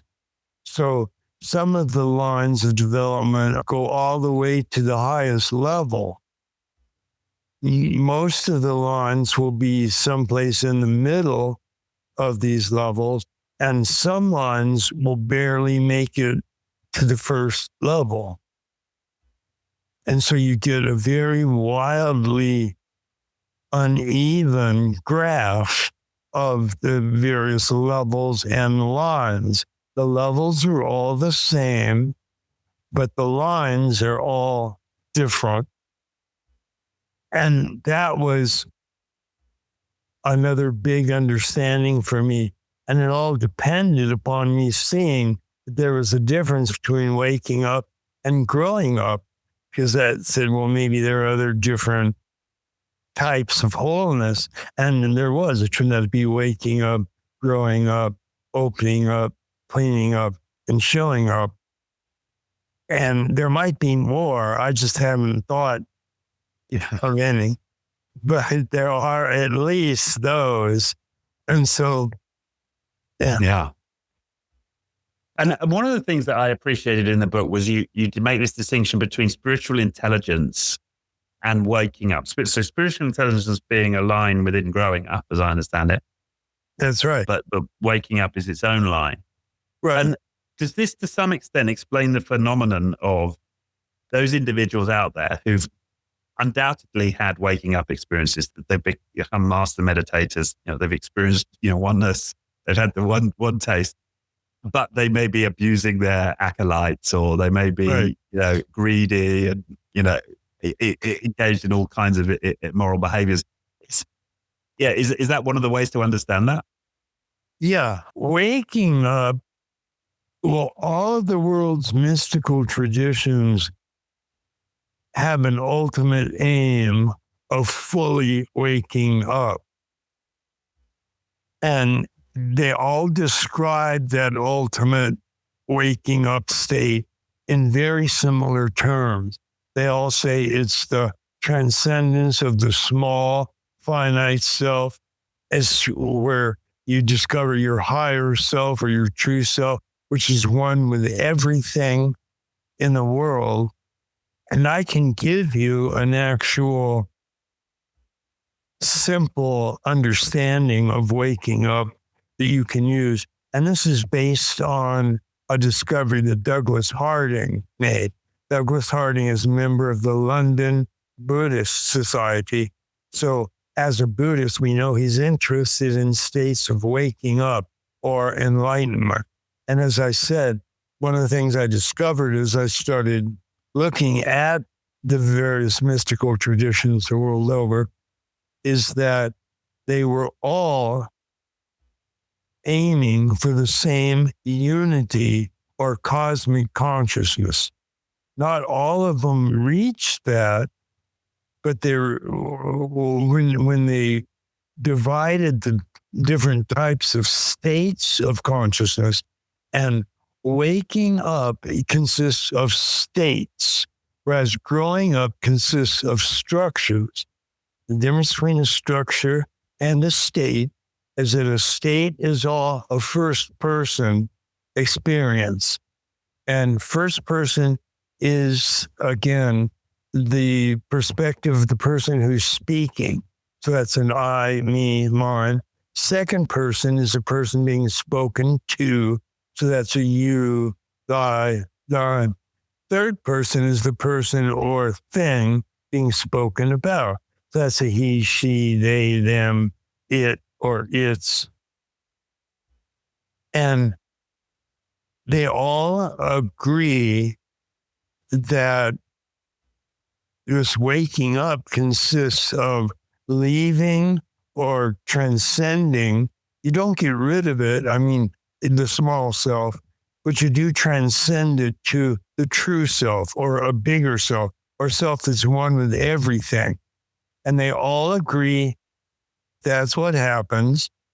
And they generally all agree in what they call the 5 major states of consciousness, which are all first-person experiences of waking, dreaming, deep, formless sleep, or the 4th, Turiya, and the 5th, Turiya Theta. And they'll often have 1 or 2 sub-stages in each of those. So they generally, all of them come up with 8 to 10 major stages of waking up development. But they don't all reach the very highest Turiya Theta stage, even though they tend to be aware of it. But many of them get to Turiya, or the pure awareness, which some Zen masters call absolute subjectivity, because it's just a pure witness state. Yeah. It is not a purely unified, non-dual. Subject is equal to object. There's no difference between them. That's typically the fourth state. And then the fifth state is Turiya, which means beyond Turiya, or beyond the fourth. So it's the fifth state. And the fourth state, as I say, is just a pure witness. That witness is your true self. And it's you. Everybody has access to this witness right now. If you're aware of your thoughts going by and you're not identifying with them, you're just witnessing them. That is the witness, and we all have access to that. And then to get to Turiya, or the non-dual state, this is the thing that Douglas Harding discovered. Douglas Harding wrote a book called On Having No Head. And what he meant by that was, he said, if you notice, you can see all the parts of your body except your head.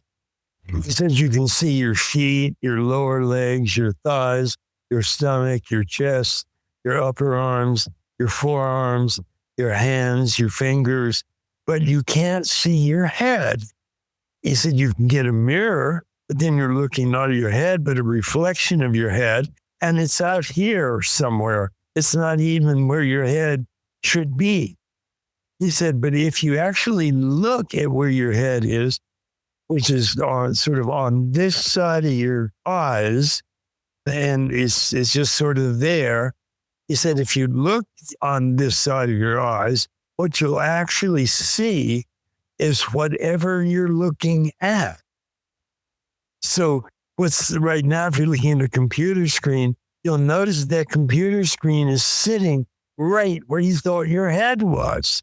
There's no separation between in here and out there. Or if you're looking at a wall, that wall is actually sitting right where you thought your head was. If you're looking at a mountain, that mountain is actually sitting right where you thought your head was. So that's what he called our headless condition. And he was likening that to the pure non-dual awareness that most mystical traditions and all the Eastern traditions aim for. They aim for that non-dual state of oneness, which is the state you actually have now if you try to find your head. You find that your head is actually one with everything you're looking at. So but I can recommend to listeners trying it. I've been trying it since reading the book, and it's great fun. And you get a blissful sense when you catch yourself in the moment.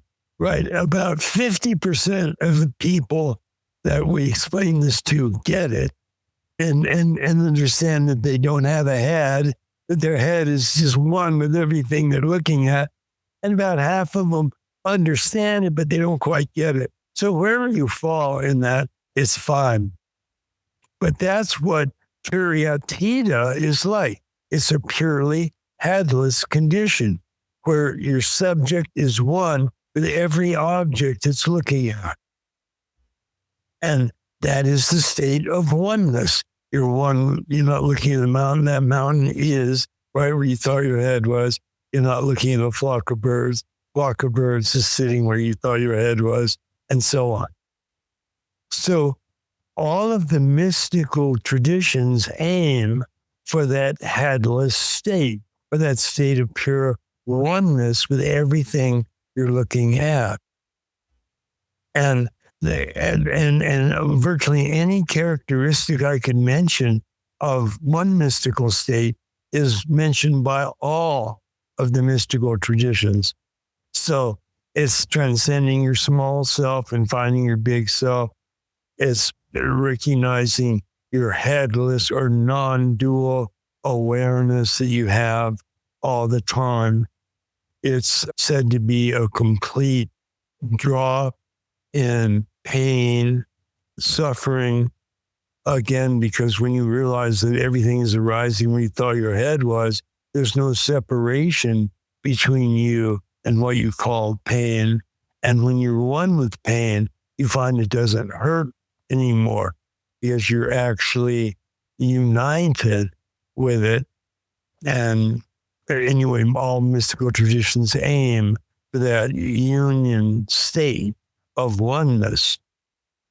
And any list that I would have of mystical states, pretty much all of them agree that that's what we're aiming for.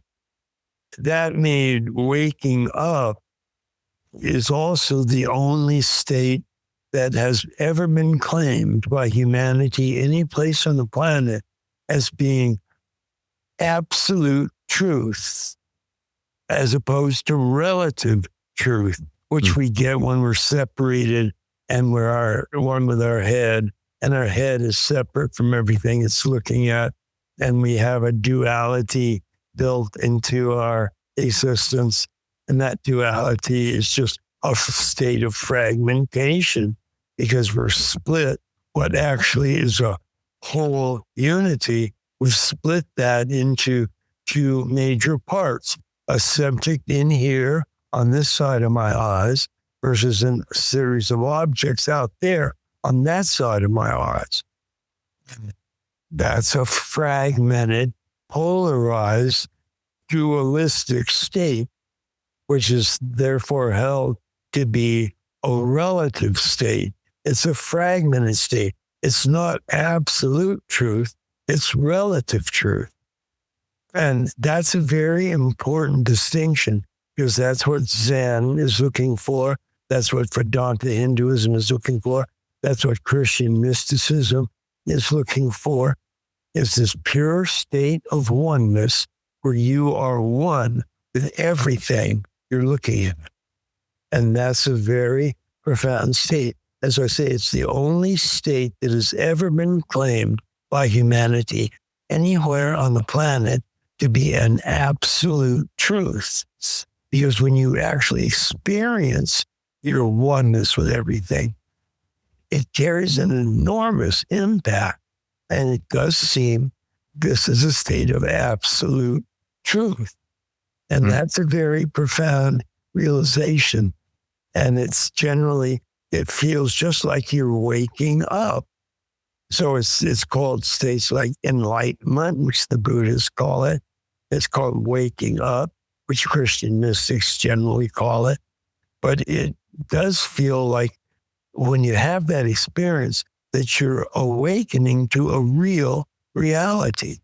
Yeah. And you're one with this real reality. And it's a profound and moving experience. And it's held to be what Thomas Aquinas called the summum bonum, the greatest good for humanity. Because when you're one with that ultimate reality, you have discovered absolute truth. And that really is quite a discovery. And it's a good thing to have. As a matter of fact, it's an absolutely good thing to have. So that is the ultimate aim of integral meta theory, is to help people get into that state of absolute oneness. And that's a profound realization and a very real realization, an absolutely true realization. That's good. And that's what we're aiming for. And I just discovered Douglas Harding's having no head as a simple way of getting this sense of oneness feeling that you can have fairly easily if you're part of the 50% for which it works. And you really get this sense of oneness or cosmic consciousness or unity consciousness. And if it really hits you, you'll get the sense that this is an absolute truth. Yeah. And that's why most mystical traditions have what they call a two-truth doctrine. There's a truth of absolute truth, and there's a relative truth. An absolute truth is when you're one with everything, and everything you're aware of in that state is an absolutely true reality. or you're split and fragmented and separated from everything. And if that's the case, you're only aware of a relative truth. And everything you're aware of is not absolute, it's relative. And so that's not necessarily a good thing. Yeah. Absolutely. And I suppose it's in the relative truths that swimming in these relative truths that the tensions we were referring to earlier in claim and counterclaim of relative truth. So you talked about that having that experience, unity consciousness as being paramount in the integral philosophy, if you like. How do the other lines of waking up play into that? Because presumably we could just spend 24 hours a day doing our best to stay in oneness and not worry about the rest of it. It turns out that virtually all of the lines, but in particular, some of them, which I'll mention, are really important. And I particularly noticed this after I had that spontaneous mystical awakening. And I was about 13 or 14 when I had that. And I was about 14 years old when I started studying all the different models of developmental psychology. So I was aware of both waking up and growing up at the same time. But at the beginning, as I said, I sort of thought that they were both dealing with the same 10 stages of growth and development. But it turned out not to be the case. And I was not to become famous for discovering that both of them had 10 stages. But what I noticed is I started finding Zen communities and going to Zen meditation retreats, which usually lasted like 7 days. Some of them would last a month long. And you basically just sitting practice Zen, which is the actual meaning of the word Zazen, is from dhyana, which means meditation. And that's what Zen focuses on. And I'm mentioning Zen because when I went searching for mystical traditions, I ran into Zen almost immediately because it's probably the only religion in the world that is only interested in non-dual unity states of consciousness. That's all they want. And they call it Satori. And you basically, when you go to a Zen retreat, what you're aiming for is to solve a koan and have a Satori. And a koan is generally a statement that was made by a famous Zen master, and it can't be solved by just logical reasoning. Like a common koan is, what's the sound of one hand clapping? And that's a very famous koan. But what is the sound of one hand clapping? And it turns out it's just this. When your Zen master gives you that koan, he'll tell you, go meditate until you figure it out. And if that's your first koan, it'll generally take you about 2 to even 3 years to finally realize what that sound is.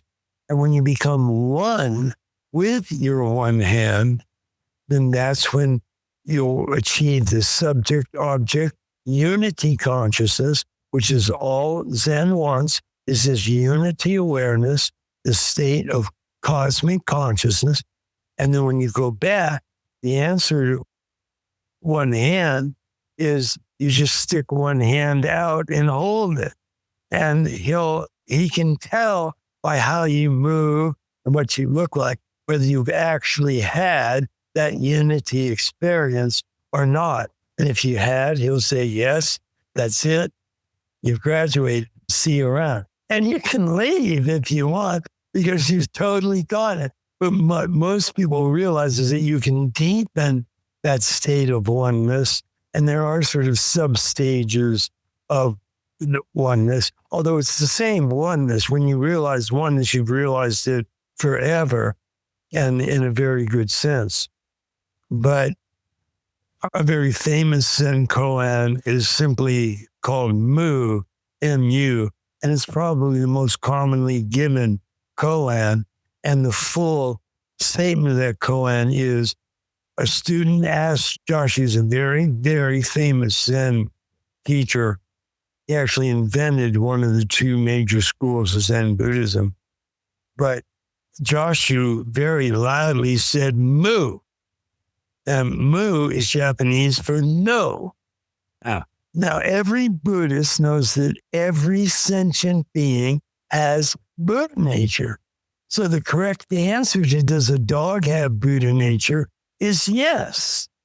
So the koan is why did Joshu say no? And you have to meditate on Mu until you understand why he said no.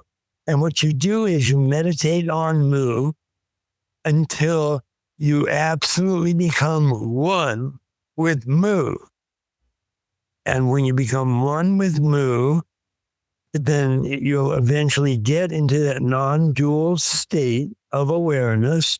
And when that happens, Mu will become very obvious. I was given the koan Mu, and my Zen teacher gave me 3 steps that I had to go through. The first step was, when I concentrate on Mu, I am only aware of Mu. So I had to get to that stage where I could just concentrate on Mu and I was only aware of Mu. And the second stage was, when I concentrate on Mu. In other words, not I am only aware of Mu, because there's no longer an I separate from Mu. There's just Mu. And so you get the second stage, you're getting very close to the correct answer when I'm not even aware of Mu, there's just Mu, and that's filling my awareness. And then the third stage is when I don't concentrate on Mu. So I've so become Mu that there's nothing but Mu, whether I'm concentrating on it or not. And that's the correct answer. When you go back and the Zen master says, what is Mu? You'll just go Mu. And you're in the second or third stage. So those are very important stages of reaching this unity or fully headless condition. And that was an important realization for me. And what is the relation of that Mu or waking up consciousness to all the other lines of development? Because waking up is the only absolute truth, and all the relative truths are not absolute. So they're certainly not as important, but they are important. And I was saying, I realized this as I started going to Zen retreats, because I was fully aware of all the stages of growing up and moral development and aesthetic development and all of those. But as I went to these Zen retreats, I noticed that not a single person knew anything about stages of growing up.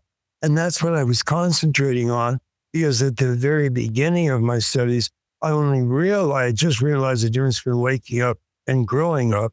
So I was concentrating on those differences, and I wasn't really paying attention to aesthetic development or moral and development or social development and so on. Although I would very quickly become aware of those and start to ask about those as well. But what I discovered is not a single person knew anything about growing up. They were only aware of waking up, and it's 5 or 10 stages of development.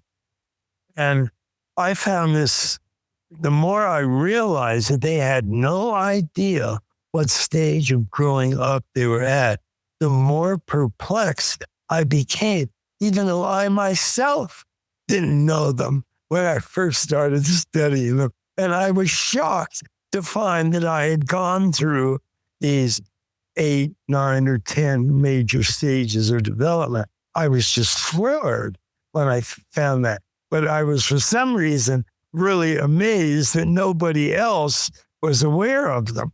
I guess my And I became, well, first of all, their lack of understanding of these stages of growing up really started to become apparent to me.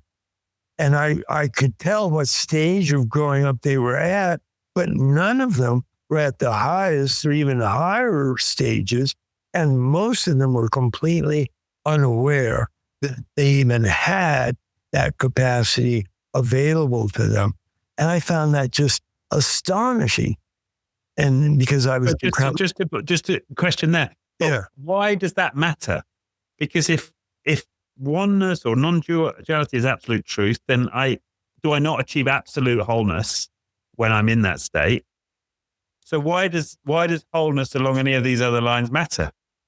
If I was talking to somebody who was at blue, or what they now call amber, which was the mythic literal stage of development, and many developmentalists actually call the mythic stage the mythic literal stage, because that's what happens, and that comes after the magic stage. And remember, the mythic stage takes magic and puts it in the being of a god or a goddess or a nature divinity. And if you're coming from the mythic stage, you're basically coming from the stage of a 6 or 7-year-old. And if you talk to a 6 or 7-year-old, you become aware of the many things that they have no awareness of. And it really hits you as, my gosh, they really think that there are these gods and goddesses running around. And this is weird. But somebody who stays stuck at that stage, which is about 30 to 40% of the population, and you talk with them, you're also stunned by how little they're actually aware of, because they don't have this encompassing perspective. And that just increasingly grows on you. How, for lack of a better term, how stupid these people are, that they're really stuck at a mythic, literal stage of development. And that's how they think, and that's how they talk, and that's how they see things. And you're looking at them going, I can't believe that you cannot take a third-person perspective. And what you're saying is, I'm asking this, is that no amount of waking up at the highest level is going to change that awareness. No, it's not. And that's the extraordinary thing. Virtually all of the lines of development, including waking up and growing up, develop independently. You can be very high on one and very low or very medium or just barely moved up in the other. And even if you scale waking up or scale any one of them, that won't affect any of the others. They are all relatively independent lines of development. And that means they can each be at a completely different level of development. Even though if they continue to grow, they'll all grow through the same levels of development. They don't, they can do so at very uneven rates. So you can be very high on one, very medium in another, and very low or even undeveloped entirely in another. And it doesn't matter how high you go in one, that won't affect any of the others. And that's what I learned. And I was just stunned, because here I was talking to somebody that was talking to me in magic or mythic terms, and I had no idea they were doing this. And I was just flabbergasted that I was talking to somebody who was talking to me in magic terms or in mythic literal terms. And I was just like, you've got to be kidding. And it really hit me. And since only about 40% of the population is at a rational line, and again, 20 to 23% at a pluralistic or multicultural line, that leaves a fairly large percentage of the population at fairly low levels of overall development. And I was that for some reason that just floored me. I was shocked, first of all, by the fact that they were unaware of these levels of development, even though, like I say, I myself was completely unaware of them and was shocked when I found out about them. But what really shocked me was how they could come from a lower level, a magic or mythic level, and actually talk from that level and have no idea that they're at a fairly low level of growing up development. And that was just shocking to me, because here they were talking in magic terms, in mythic, literal terms, and they had no idea they were doing this.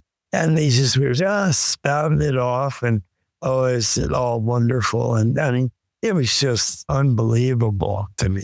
I tell you, this resonates with me from a slightly different perspective. So we've had a lot of therapists and very accomplished therapists on the show, and I've been around a lot of therapy circles, done a lot of therapy. And what I also find very interesting is that if I start to bring up spirituality and talk about the power of entering altered states and the transformative impacts of meditation, so that's very often considered woo-woo, and why would we go there? Or the power of prayer, for example, and the studies we've got now on that. And it's like, that's completely closed off. And we wouldn't want to go there. That's la la land, right? And equally, if you speak to people who are highly developed, spiritually, and maybe they've got a strong religious practice, you talk about therapy, and a great deal of skepticism around the idea of trauma and trauma release and therapy and so on. You do. I certainly experienced that with my own travels.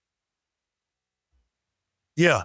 What we tend to forget is that the vast majority of sincere Christian or spiritual believers are really stuck at a mythic level of development. Because if you can read the Bible, it is a mythic production. And I mean, it talks about gods and goddesses and all this sort of mythic stuff. And it talks from the mythic level. And we tend to forget that because they also generally have some sort of access to rational or pluralistic thinking. And so their mythic discussion is interwoven with some rational. They can talk fairly normally, but every now and then they'll dip in to their mythic beliefs.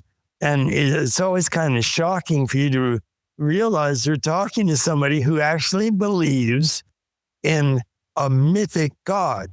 Now, when I talk about religion being mythic, that part of religion, which was its earliest foundations, were magical and mythical thinking. As you continue to grow up, there's a spiritual intelligence at every level. So you can get, particularly if you get to rational, some people will talk about God in purely rational terms, or pluralistic terms, or even systemic terms. And one of the big selling points of a lot of books is that they'll be coming from a rational or pluralistic level, and they'll write books like The Tao of Physics, because that's talking about concepts that were introduced at the magic and mythic level, but they're now being looked at through the rational or pluralistic level. And so that sort of can all make sense, even though you might disagree with what they're saying, because they're saying it from a purely rational, and you might be at a teal or turquoise integral stage of development. But there are at least these two major forms of religious talk. One is a pre-rational, meaning magic or mythic discussion, and one is a post or trans-rational, which is from a green or teal or turquoise stage, a pluralistic or integral stage. But it's always shocking to realize that there are these two forms of religion, and most people don't know that, and at least half of them are talking from a pre-rational stage of development. And the fact that we have both pre-rational and trans-rational led me to write a paper called the pre-trans fallacy. Because what I pointed out in that article, which is probably the most famous and most widely read article level piece that I've ever done, it got an enormous amount of attention. Because what I pointed out is that in any developmental sequence, when you go to let's say stage X, there are a certain number of stages that led up to X, and those are called pre-X stages. And then there are a certain number of stages that go beyond X, and those are trans-X stages. And because both trans-X and pre-X are non-X, they're often confused or even equated. And you can do that in one of two ways. You can take a pre-trans statement and elevate it to a trans-X statement, or you can take a trans-X idea and reduce it to a pre-X existence. And I call that the pre-trans fallacy. And I gave examples of both of them. You can have pre-conventional and trans-conventional.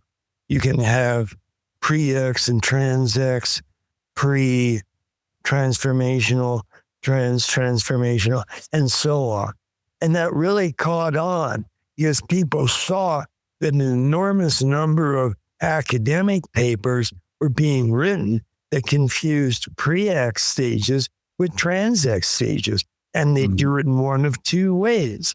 They either elevate all pre-X stages to trans-X stages, or they reduce all trans-X stages pre-X stages. And they would write as if that was reality they were talking about, because they just didn't have an understanding of the full range of developmental stages, that no matter what stage X you choose, it itself could be pre-operational, concrete operational, post-operational, or whatever stage you choose, it has pre-X stages and some trans-X stages. And because both of those are non-X, you're very likely to confuse them. And if you do, you're going to make one of these two major mistakes. You're going to reduce all higher trans-X stages to pre-X stages, or you're going to elevate all pre-X stages to trans-X stages. And you get these two disasters, whichever one you do. Yeah, I can also see how that's an enormous boon for having empathy. With the talking. It really caught on. And it was very gratifying to me to see that. Yeah. Wow, this has been such an enriching session to the time. We're 2.5 hours in, Ken. This has been epic. Great.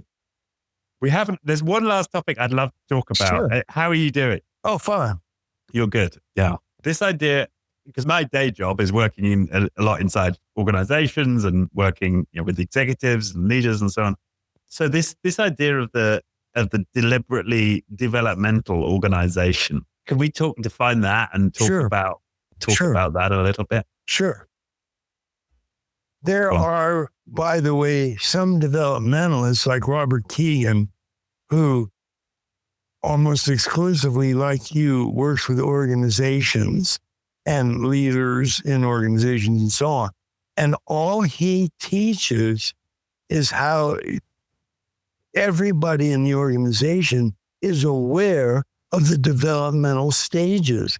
So he'll present a simple, usually a 5-stage map with 2 stages that are pre-rational and 2 stages that are trans-rational. And he'll talk about them, and he'll tell people how they can recognize these stages. And you might think that that would cause a problem because approximately half of the organization is going to be pre-X, and about half or less are going to be trans-X or post-X.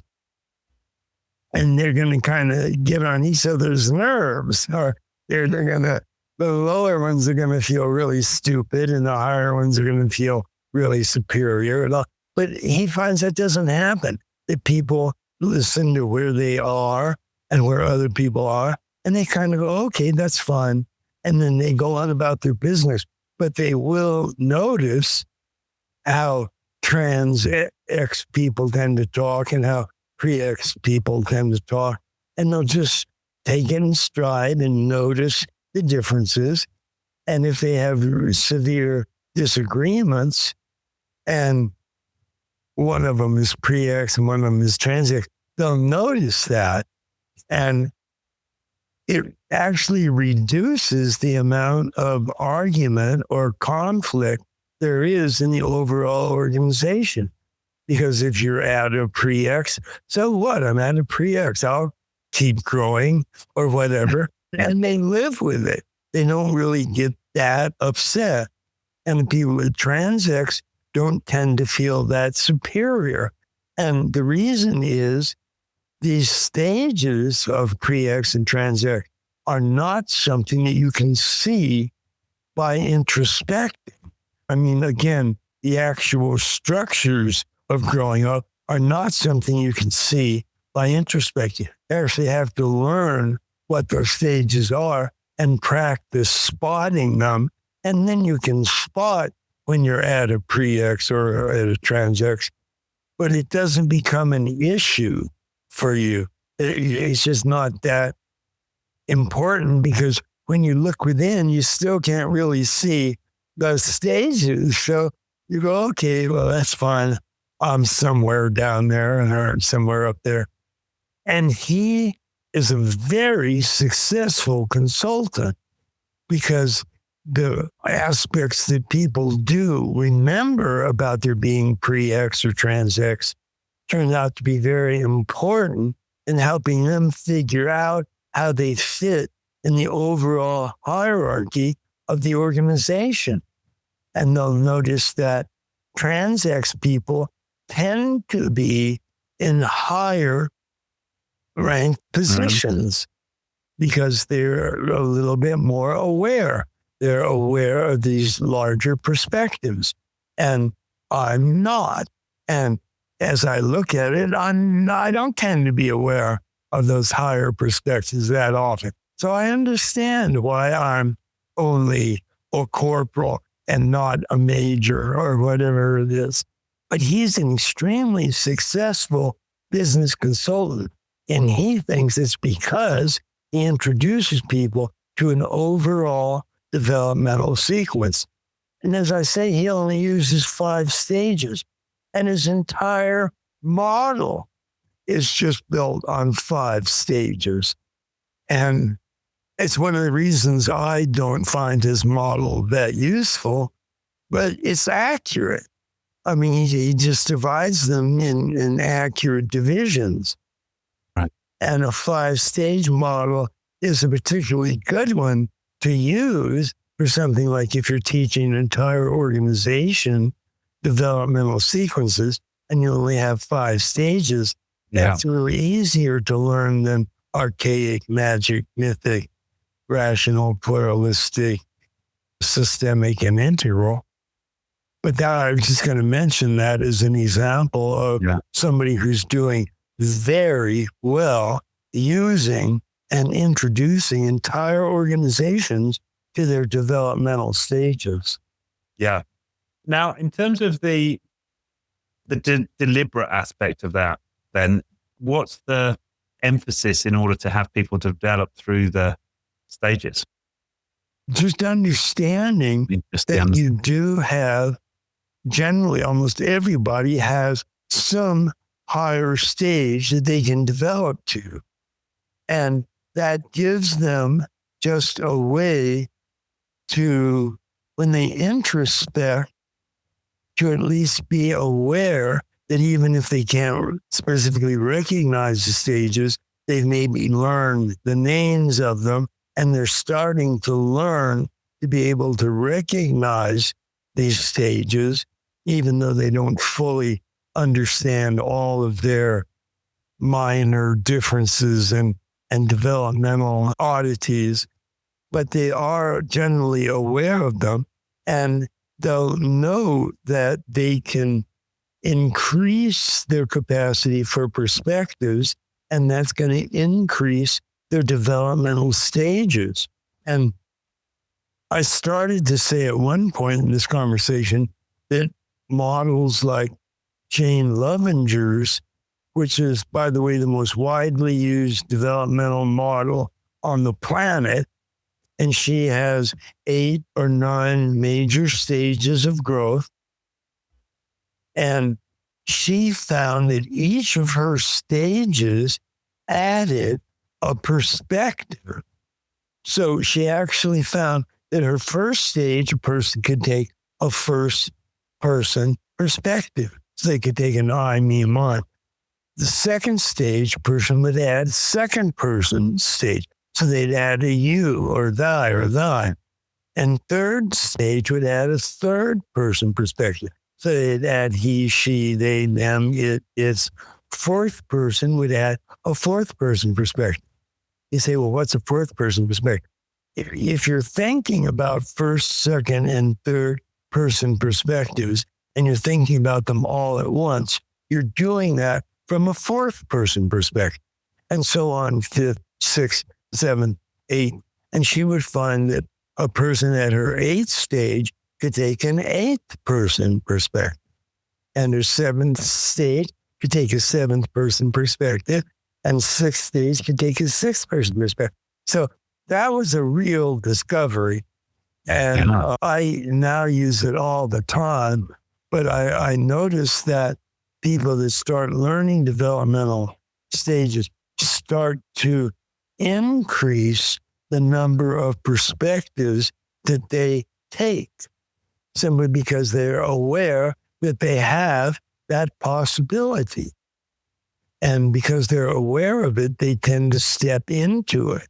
And so that's a very powerful benefit of learning any developmental model. Yeah. But what comes to mind in terms of being deliberate about this is what you said earlier in this conversation. Mondays is developing my aesthetic intelligence. Right. I can imagine the same style of work where we put our focused attention on one line.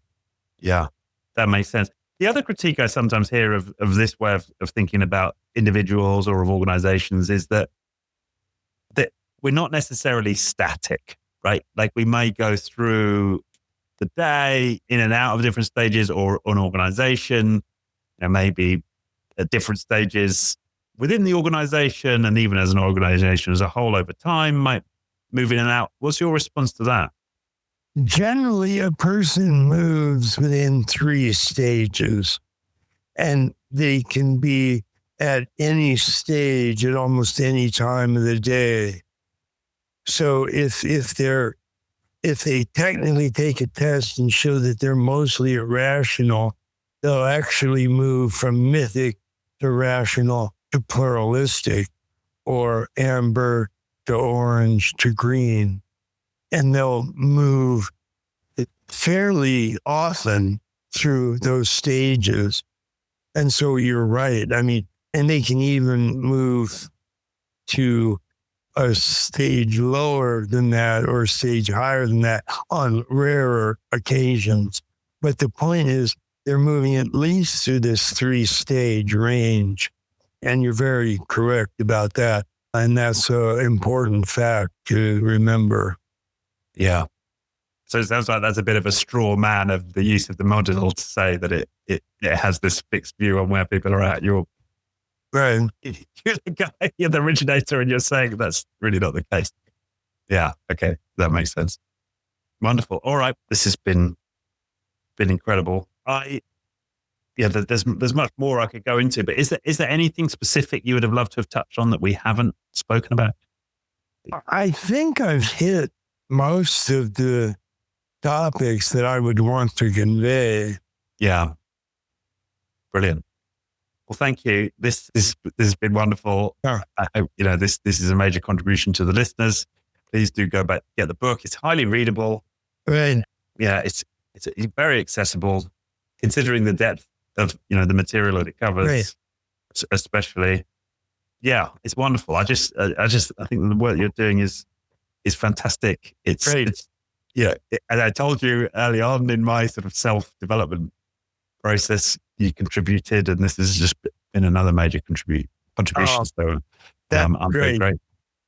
Yeah, and the waking up exercises are fun, and if you're in the lucky 50%, you'll get a lot of value from there. They found, empirical research has found that if a person simply learns the names of stages of development of any model, they'll actually develop through that model at a more rapid pace. Interesting. So the simple fact that you learned the integral model means you're moving through that at a fairly rapid response rate. Yeah. I mean, what I love about the model, I remember reading your first book, and you cited people at this higher level that they could almost sense a consciousness in the rock, right? Like they their ability to connect to all things was expanded. And I remember at the time thinking, my God, I'm a hell of a long way away from being able to connect with the rock. But the fact it was introduced to me as a possibility was important. Right. And I am increasingly having experiences of total oneness where perhaps at some level I am now connecting with the rocks. So it's been a great contribution in that respect. So yeah. Okay. Thanks again. We'll have a link to the book. Is there anywhere else you would want to send people, Ken, who are interested in what we've talked about? No, I think people that will listen to this will get essentially what they need to move forward in this field. And the book you showed, which is the latest book I've written, is a fairly good introduction to my developmental model. And my developmental model uses all of them. When I did that book that you mentioned, Integral Psychology, I actually had charts in the back of that book that showed 100 developmental models, and they just had the stages. It had a column for each model, and the column only listed the names of the stages that they used for the levels. And so you can see 100 developmental models and the names that they use for those stages. And so you're going to get the complete gamut if you start going through my books. But Finding Radical Wholeness includes all of that material. So, yeah. Okay. Thanks again, Ken. This has been brilliant.